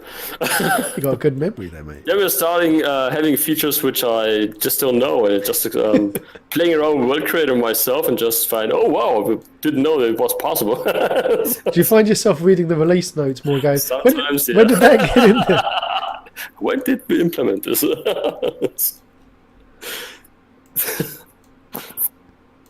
So, if I sit here now and I put all these different trees and I put the settings of how I want the trees to be spawned and rocks and whatnot, when I sync this now to Unity, what information am I going to have? All of this stuff magically appear inside Unity, or do I have to do any work myself? You would have to do a little work by yourself. Actually, we are not allowed to export the trees or any objects because the objects that we have inside World Creator are about 98% from SpeedTree. And of course, we're not allowed to export that. So the trees that you see here are World Creator internal only. But when using the sync tool and exporting the terrain and everything with the sync tool, then we write out the tree type and the tree orientation, the tree size, and the tree location of each tree that you see here to an XML file. And that file is then used inside Unity, for example, for the sync tool to create the proper object fields where you just can drag and drop your own trees, and they will then appear inside Unity. So you will have to use your own assets, but there are the slots inside the sync tool where you just can drop them in. And if you, for example, using the same tree, because these trees were purchased through the Unity Asset Store, if you purchase them as well, and just drop this tree exactly in the proper slot, then the tree will appear exactly as you see here. Nice. We've got a question here from SquarePeg. With the next generation of NVIDIA and AMD cards coming out soon, what do you think World Creator will be able to generate in real time and non-real time? In non-real time, anything is possible. The only limitation is the capacity of your hard drive. Be careful with this. It might take weeks if you create 100,000 by 100,000 terrain. With the next generation GPUs, it really depends on not only the speed. What it takes is the memory. I mean, what is the current maximum that we have? 12 gigabyte or 16 gigabyte for one single GPU? I don't know. I have a 1080 with a 8 gigabyte. For a 32K map, you would require at least, I think, let me quickly, about 10 gigabyte maybe. So if you would have something about 10, you need a little bit more, maybe about 10 or 8 or 11 gigabyte in. Yeah, let's say the 1080 Ti's are 11 gig. Oh, the Ti has 11. Okay. Then probably this could work already, but we did not unlock it. But so I mean, currently it's restricted to 16K inside World Creator. There's also a reason, because imagine something like if we would unlock it and people would try it, and they get whatever kind of an experience, like the application crashes or whatever, then you can guess what kind of support requests we get. So we must be careful with this because your software is rubbish. Yeah, exactly. Yeah. We must be careful. We need to stay at the standard currently. So once we have the standard like 11, 12, or 16 gigabyte, then we can unlock this. But I think anything before this should be handled with caution. Have you thought about? Yeah, maybe we can do that with Yeah. this advanced config. Maybe that's could be something. We've got here Yolan's talking about Vegetation Studio that's just recently come out on Unity. If you've had a chance to have a look at that, Stefan. Excuse me, I didn't understand. Vegetation Studio. Have you seen that? It's a new asset for Unity. Yes, I think I've seen that. It's quite new. It's but I didn't. But it didn't really tested it out. I didn't test it out, but I saw the results. It looked pretty nice. Pretty nice. We'll have to, after the stream, give you a quick hello to Lennart, the developer of that, to give you an introduction. Then you can join you on your terrain picnics with Adam and Nathaniel. Yeah, that would be awesome. Adam is in is in Australia. Nathan is in Norway, right? And you're somewhere in Germany? between. So we should meet in Germany then. Awesome. So here, I mean, at the moment we've got trees. We can add. Can we add rocks and things and meshes? Can we add where you've got here these mountains? Are we able to procedurally generate now and spawn meshes around these to add more detail, or is this something not coming? Yes, you can do that. If you want to do that around the mountains, then you would need to adjust the cavity. So it's actually the concave setting. Okay. But you need to let me quickly see. You need to increase the steps, I guess, and decrease the step size. Or was it counterwise? I'm not sure. There you go. Okay. Other way, it should be the strength should be increased, right? Ooh.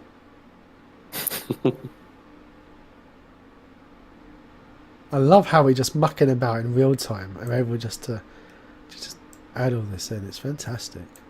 I just can't get over it. I just can't get over how quick everything is.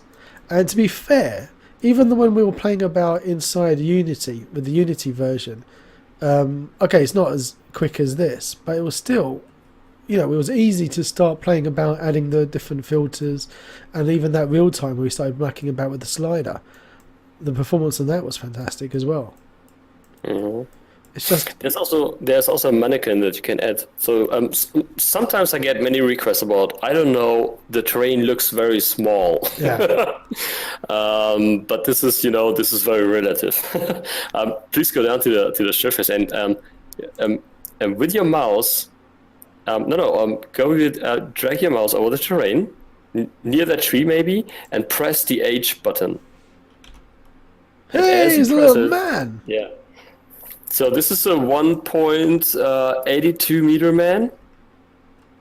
Put it on the terrain, and then you would have to adjust a little bit the shadow to see his shadows. But then you can see how large the terrain really is. It really depends on how many reference points you have. So you have some kind of scale reference. Yeah, the walk mode is coming in RC 13 as well. Really? Yeah, the walk mode is coming. This is also requested, so we want to put it in. He's a lumberjack. Chop, chop, chop, chop, chop. This is cool. That is nice. Then we have also, which, because it's just saying here, tree planar texturing. If you go to texturing again, please, and just remove that last one and activate the first ones. I'll turn him off. Okay, yeah.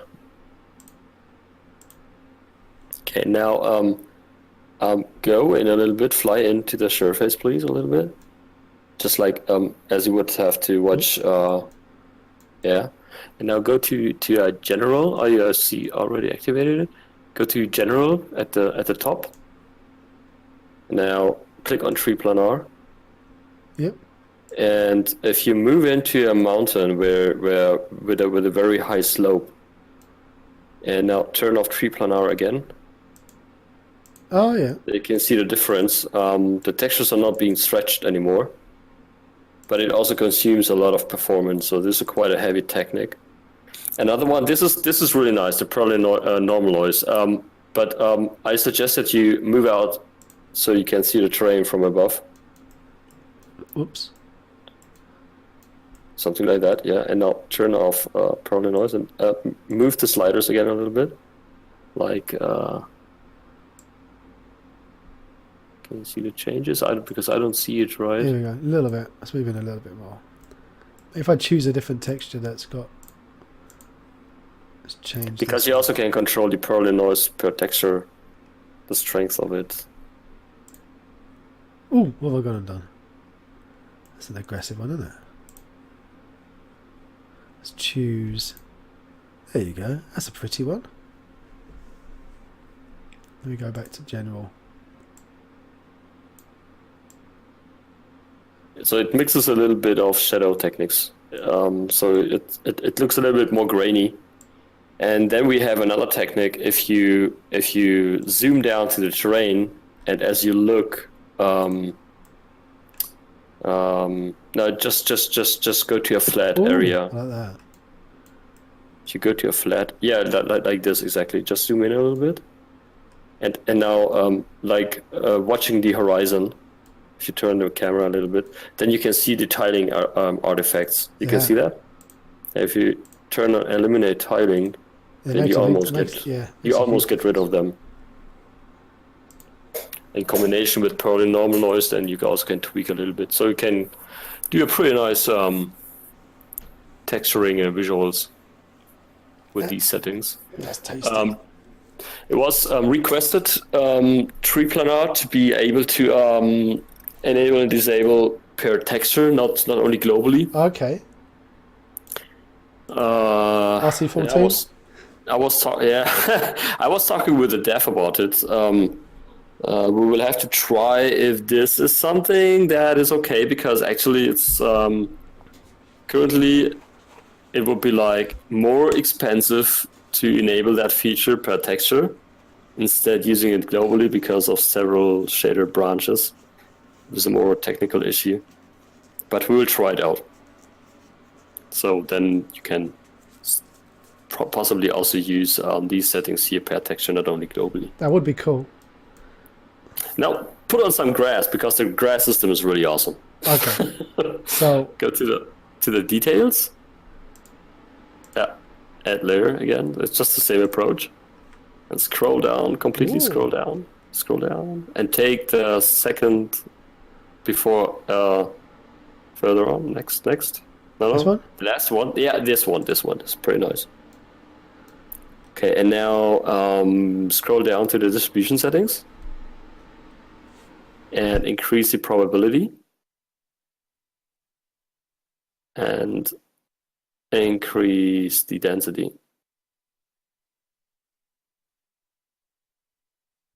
Oh. Oh.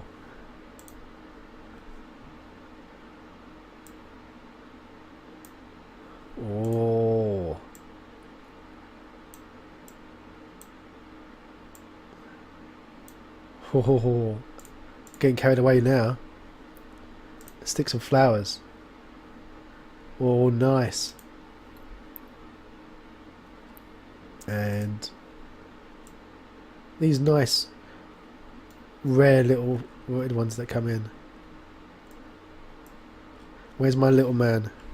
H. There he is, walking along the flowers. Question: is the export story with grass similar to the trees? Yeah. So what's the deal with when you're exporting and you've got all this grass set up? We're exporting actually a so-called heat map. So it just indicates at what locations grass is. So it's not like this is an exact position of a grass blade, because you would store out, a few millions on a larger terrain. So it just indicates, look, at this point there's grass with a specific density. Inside Unity you won't achieve this result, because Unity grass is completely different. This is our own implementation. But you could I mean, you could use the data to maybe implement some kind of a similar implementation and use the data to achieve the same result. But so it actually just indicates where grass is, but how much grass could that can be displayed is dependent on the engine that you're using. We got a couple of nice questions popping in. One from Vanidash saying, are we going to get the same kind of assistance when we use the asset? So what kind of level of customer support and different different ways that people can get support from your team? What can we expect when we've purchased a World Creator? The support is we are answering usually within 24 hours. We are very quickly in answering support requests. Sometimes some requests need a little bit more time. But usually this is it's like almost, if you join the Discord channel or you're inside the forums, then we usually answer very, very quickly. I'm not sure what else. I mean, I also offer sometimes if customers have issues, then I also offer them a direct Skype contact, so we can talk directly through Skype. Same for Discord. So people can ask anytime on Discord. I mean, we have a few people here, like Kiwi and I did see here Rybok, and I did see here where is one of our moderators is in here as well. 23 MRT Bone. Hi. And there's also Tyler. It's Tyler that's doing these videos on YouTube as well, tutorials for World Creator. Yes, exactly. Yeah, awesome. Tyler's videos are amazing. They're a godsend. And he will do a lot more for us. So this is we have already talking with him, and this will be a really great partnership with him. I'm looking forward to this. I'm having a talk tomorrow with him about it. You can ask the Discord people. That we are usually always reacting quite fast and quite quickly, and also the community is just fantastic, very active, very helpful. So if you have any questions, I also can just suggest that you join the Discord channel. There are always people online that also answering stuff that actually would usually be my job. So I'm really thankful that we don't need you anymore. We've got the Discord group. Yeah, this actually gives me time to invest more time into development and marketing stuff and all the other stuff that's just around World Creator. Wilson's asking, is this lighter weight than Unity? So is the standalone version lighter weight than the Unity one? No, it's the Dreadnought version of World Creator actually. Yeah. If you would ask what I would suggest you to purchase or to get, either Unity or the standalone, then I would definitely not because the standalone is more expensive. Okay, honestly, it's by far a lot more powerful than the Unity version, really.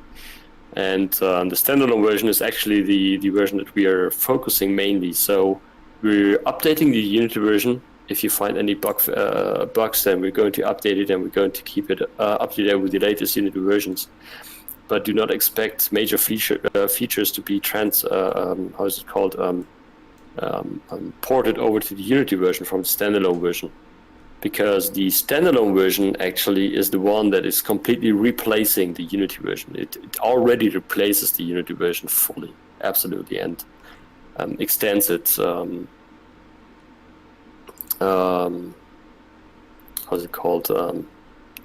Completely replaces it actually. So it's you have much more possibilities to deal with the standalone version than with the Unity version.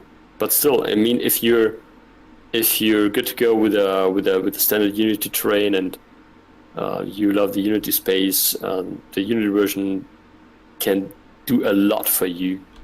I mean, you've seen it previously. It can create fantastic terrains. Oh yeah, it is absolutely.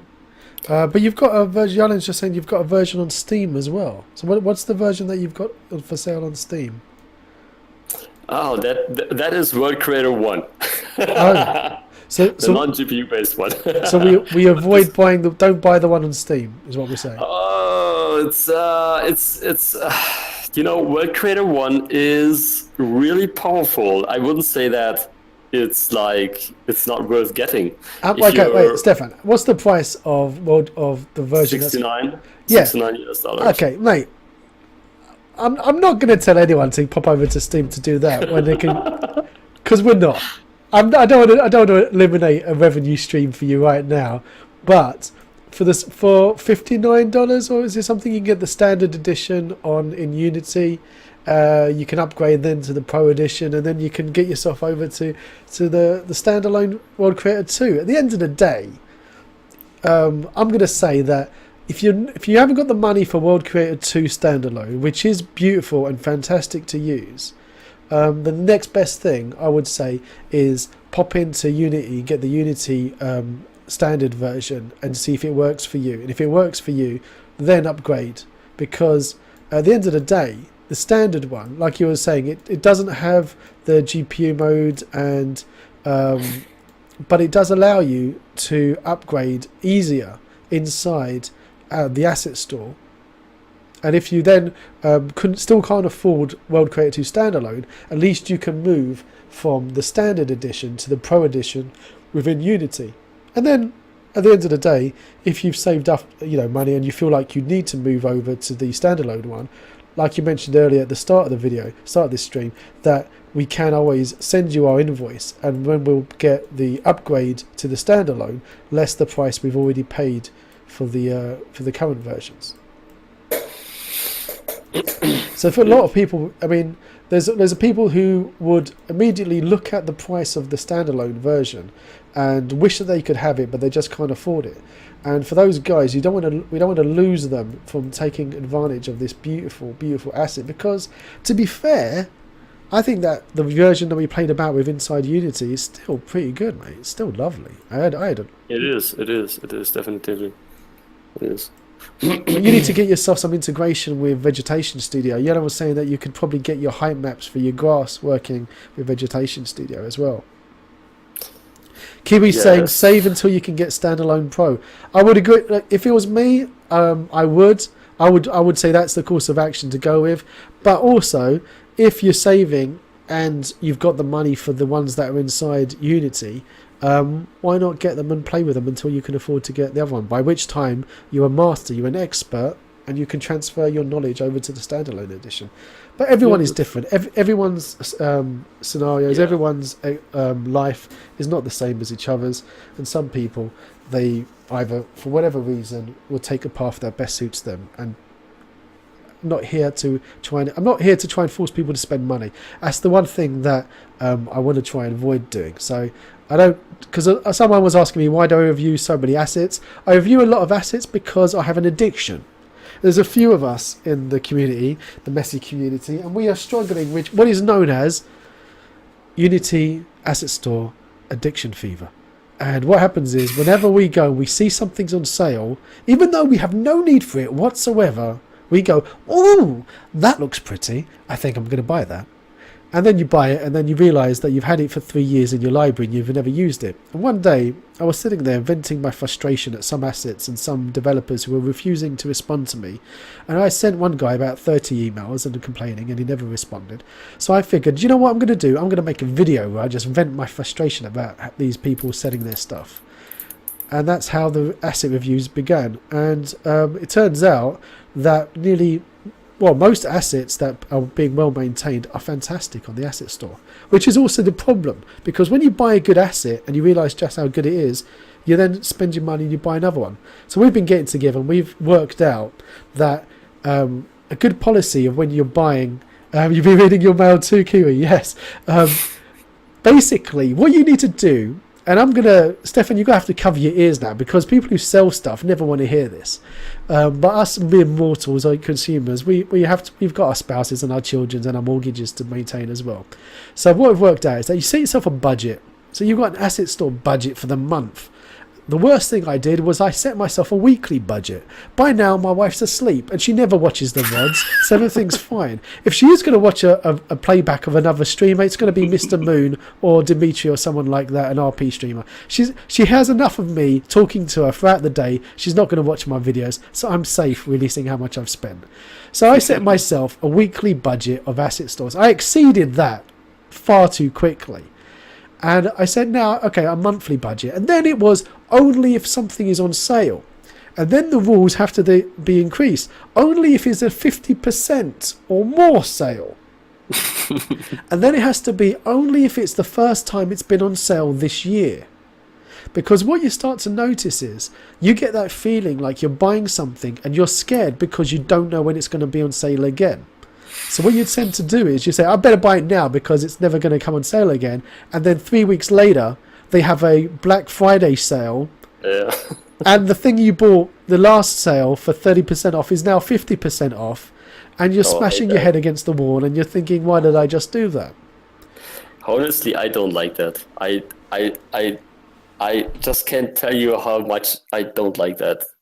It's like, I've also been asked always like, we ever gonna do some kind of a 75% sale or 50% sale? It's like, look, if I do this, it's like, I don't know. It's like all the people that purchase World Creator is like, it's like a fist in there.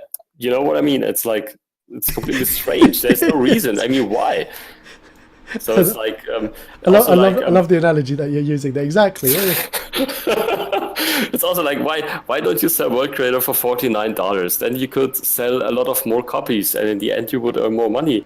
But on the other hand, yes, maybe I would earn more money, but maybe I would have more customers. But on the other hand, I also would have to give a lot more support. So this would probably kill the support of us, or it's like.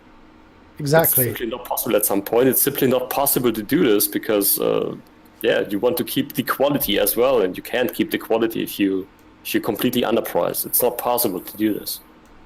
There's one thing that people tend to forget is that when someone's sold an asset, that's it. They've sold it and they've made the money, but there is the ongoing support.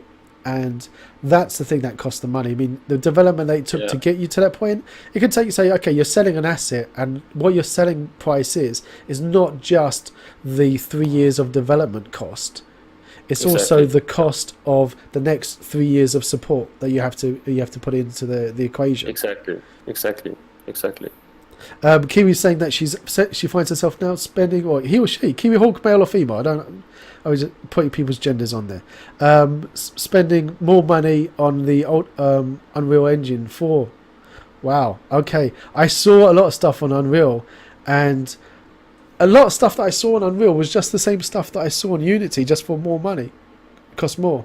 And it looks more beautiful because they render it in Unreal.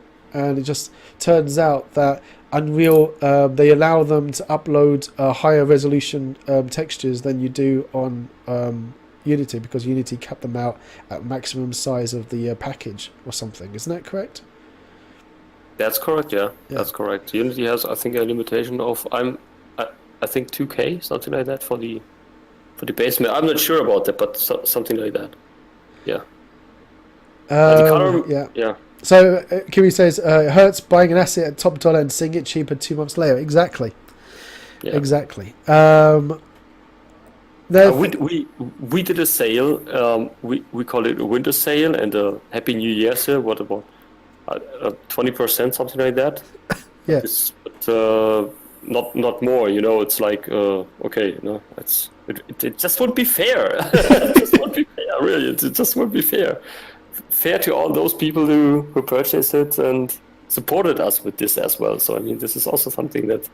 You mean you're not going to do the every year the madness 80% off? No, never. I mean, Unity is asking for it. Actually, they really. I've been being several times contacted by them, and look, your asset that you could sell. So it actually works. From what they ask you in advance, would you like to be part of the asset sales? And you can say yes or no. Yeah, they're just directly writing to you and asking you, and yeah.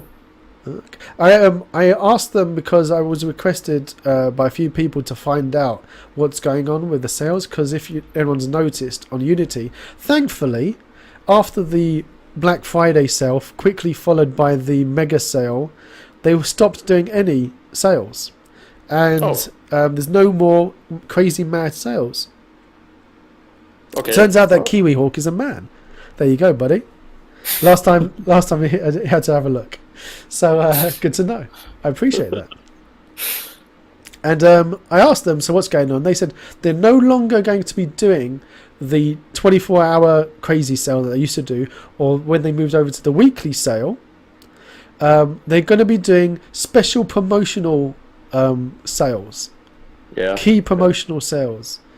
Which basically means assets that they want to partner with or feel like are going to make them the most money, they'd be doing a special sale with.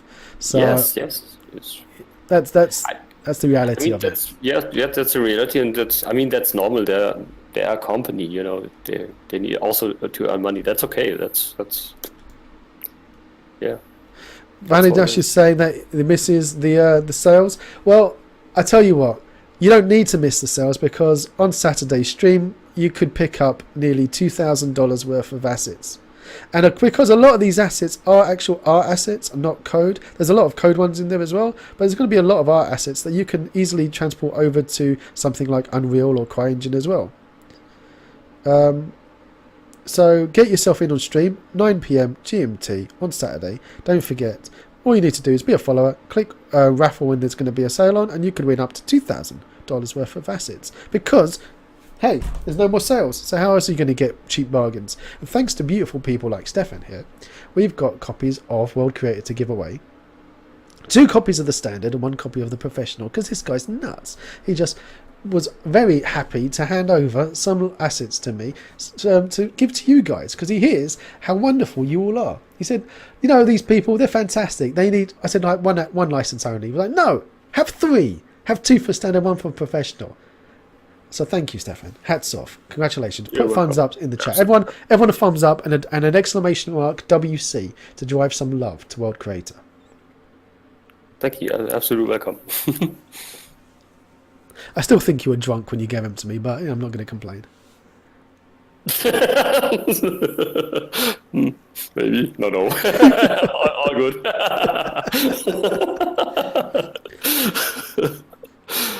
You're welcome. Thanks, buddy. So it's coming a bit late in our time. I mean, it's past midnight for you. If we could stick some more questions in chat, and then as the people are putting questions in, if you want to should we show anything more inside World Creator? Is there any more little sneaky things you want us to preview here, Stefan? I don't know. Yeah, maybe oh yes, why not? The rendering can be tuned up a little bit. If you switch to the sky. To the sky settings. How do I do that? Oh, there we go. Yeah. Yep. Sky, and maybe just enable atmosphere fog. Yep. Ooh. Boop. Yep. And if you just zoom out a little bit, then you can see it even better. And maybe you can play a little bit with the time of day slider. I always love to do this because it looks fantastic. Ooh. So, yeah. So what are you using for your time? Is this something you've written yourself, or did you grab yourself an asset like Enviro or Unistorm? Are we using USky? I love the result of USky. It's fantastic. It's from Michael is his name, I think. I've not seen that one. It's a fantastic asset. It's a very straightforward asset, easy to use. It's just achieving the results that you want. And it looks great, really. I mean, if you take a look at the sun and you're moving the time of day slider, then where is this? I mean, all you can see around here, the clouds and so on. This is all that USky. It's completely easy and straightforward. So it's really a fantastic asset. I love it. And also, he's a very nice guy. So yeah, you can do a lot with this. What does this do? This wall in scatter. This does. This actually does absolutely realistic world in scatter. You know what I recognized.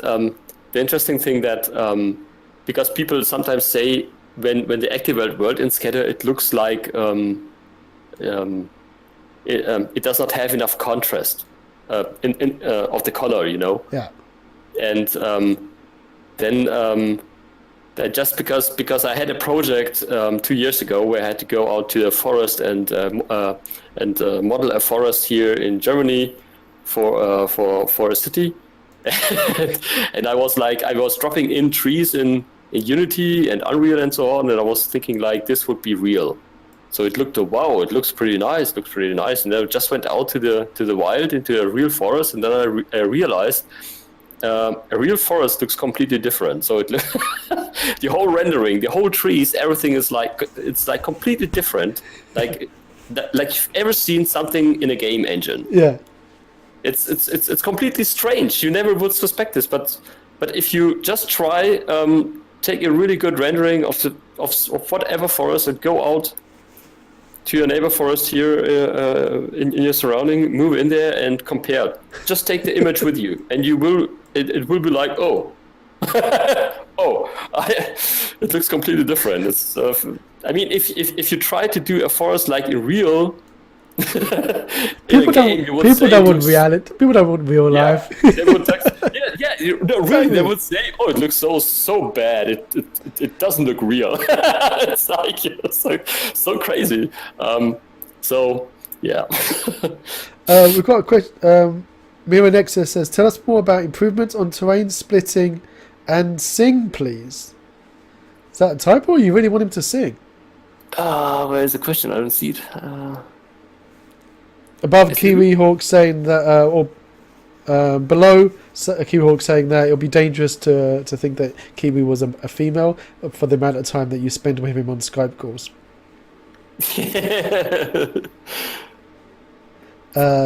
Yeah, so improvements on terrain splitting and singing. Oh, terrain splitting? Yeah. Where is it? About any improvements of terrain splitting and sing? What is sing? What? Also sizing. Terrain splitting and sizing. No, I want to hear you sing. I want to hear some German folk music, because at this point... You don't want to hear that. And sizing, not sing, yes. Yeah, this actually was what I was showing with the export of the terrain surface, where you can split the terrain. So in tomorrow's upload, are we going to see an improvement in that? You can see that when you upload. You can further improve the rendering if you go to the options and graphics. There's something that I really like to show because it looks pretty nice. If you go to the options and then to graphics, and then go to reflections could be turned on maybe. Then you have some terrain reflections. But the pretty nice thing can be done with the color effect. That's something that is awesome. I love your clouds. There you go, set, and now select maybe 128. Select. I think it was 128. I love that one. Oh no, it's not that one. Yeah, just select a few loots here. So you can achieve some really nice images with these loots. It's you get the proper ones. Yeah, some stylized rendering as well. So what's the story behind the clouds? Behind these clouds, or yeah, these clouds. There's nothing special behind them. This is actually again USky. That USky asset. It's available in the asset store of Unity. It's a pretty nice asset. Pretty good, very stable as well. Kiwi says that there's a post on the forums relating to the clouds, making them move because your daughter spotted them, and it was not allowed to move the screen.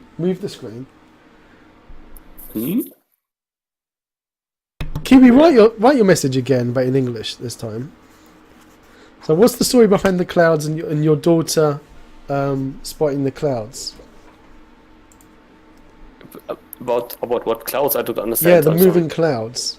Yeah, these clouds there, Yeah. also that I see in the screens. What the story behind them is? Yeah, because apparently Kiwi's posting that there was a post on the forum where you got a guy calls Stefan out for making the clouds move. Got no idea what I don't remember. I don't remember. Oh my God! It's. How can you not remember this? I don't know. Maybe let me think. I mean, we had 3D clouds before, volumetric clouds, but then I removed them because they were very, very performance eater. So I had to drop them out again. I just don't remember, Kiwi. It's just, The user's daughter spotted the moving clouds at the startup screen. Oh, okay, yeah. Yes, my daughter, yes. She just came in and saw the clouds and went, woo! Sometimes my two daughters just come in and I have a very small one. She's just 2 years old. Yeah, she's getting 3 years old now, and she just comes in and watches. Congratulations, mate. Thank you. Watches world creators are moving, and that's oh, trees, oh, nice trees, oh. Yeah. It's like my boys with the I did a tutorial on how to do fish AI, like simple fish flocking logic, and the boys were sitting on the floor as I was doing it, and they saw the fish and they got all excited about the fishies, and they called their mummy over to see the fishies. And now anytime I'm working, sitting here, they go, "Show me the fishies, Daddy." No, the fishies are asleep. "Daddy, I want to see the fishies." The fishies are dead. The fishies are dead. There's no more fish. So I'm not allowed to... The fishes are dead. Daddy cooked the fish. No, we're going to have fish for dinner. Yeah. No, Daddy, why did you do that? Okay, here's the fish. You can see the fish. And I did the I did a review of Cincy Studios Pirates pack, and I had shark, and I used my my AI script to have the shark move and the fish move, because you get fully rigged shark and fish with Cincy Studios packs, and I didn't realise that until I started playing about, and I put them in, and my oldest son is 4, and he was going, "Daddy, there's a shark! Let the shark eat you, Daddy!" Like, why? Why would you... How have I raised you, son? What have I done? Where did I go wrong? So I can understand exactly how you feel about your daughter and the clouds. Mirror Nexus actually picked up World Creator 2 this week and loves it. He uses Unreal Engine 4, looking forward to the next iteration of the sync tool of Unreal Engine 4, which is going to be in... Originally you said 2 to 3, and then you quickly moved 3 to 4. Yes, because of the RC13, we really have to focus for the reverse tool, which we wanted to have really included in RC13. This takes a little bit time. You're not going to separate the sync tool from the river and have them in separate sprints and do an RC for the sprint, like a quick patch for the sprint sync tool, and leave the rivers separately in case the rivers become a beast and you have more issues with them, so you don't delay the sync tool? Or is that not a possibility? Are they merged and you can't separate them? Go on, don't let people wait. We could, but okay, so I know you love me, Stefan, don't you? You're killing me with Unreal, really, guys.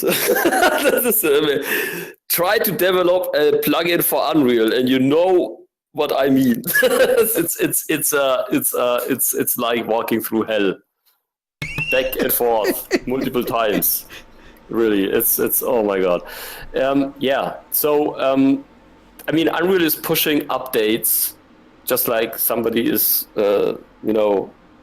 wearing trousers at A or something like that. It's crazy, and as they're changing the API with the terrain, and the lack of documentation on generating terrains through code and managing the terrain through code is really a bit of is really a little bit troubling us. But so I mean, you need to understand that the sync tool basically is just a helper. I mean, you don't need the sync tool to import world creator terrain into Unreal. You don't need that. Okay. This is so it's not a major task. How much help are they going to get by using it though? How much time are they saving by using it? At the current state, not really much. The only thing that you save is like pushing the trees and the grass on the terrain.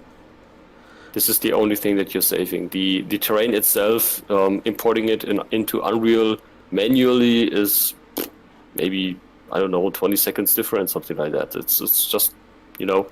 Yeah, but I can see the point there, because the trees and the grass are one of the things that basically make it different, makes it come alive, because yes. adding that inside the engine can be a pain in the bum.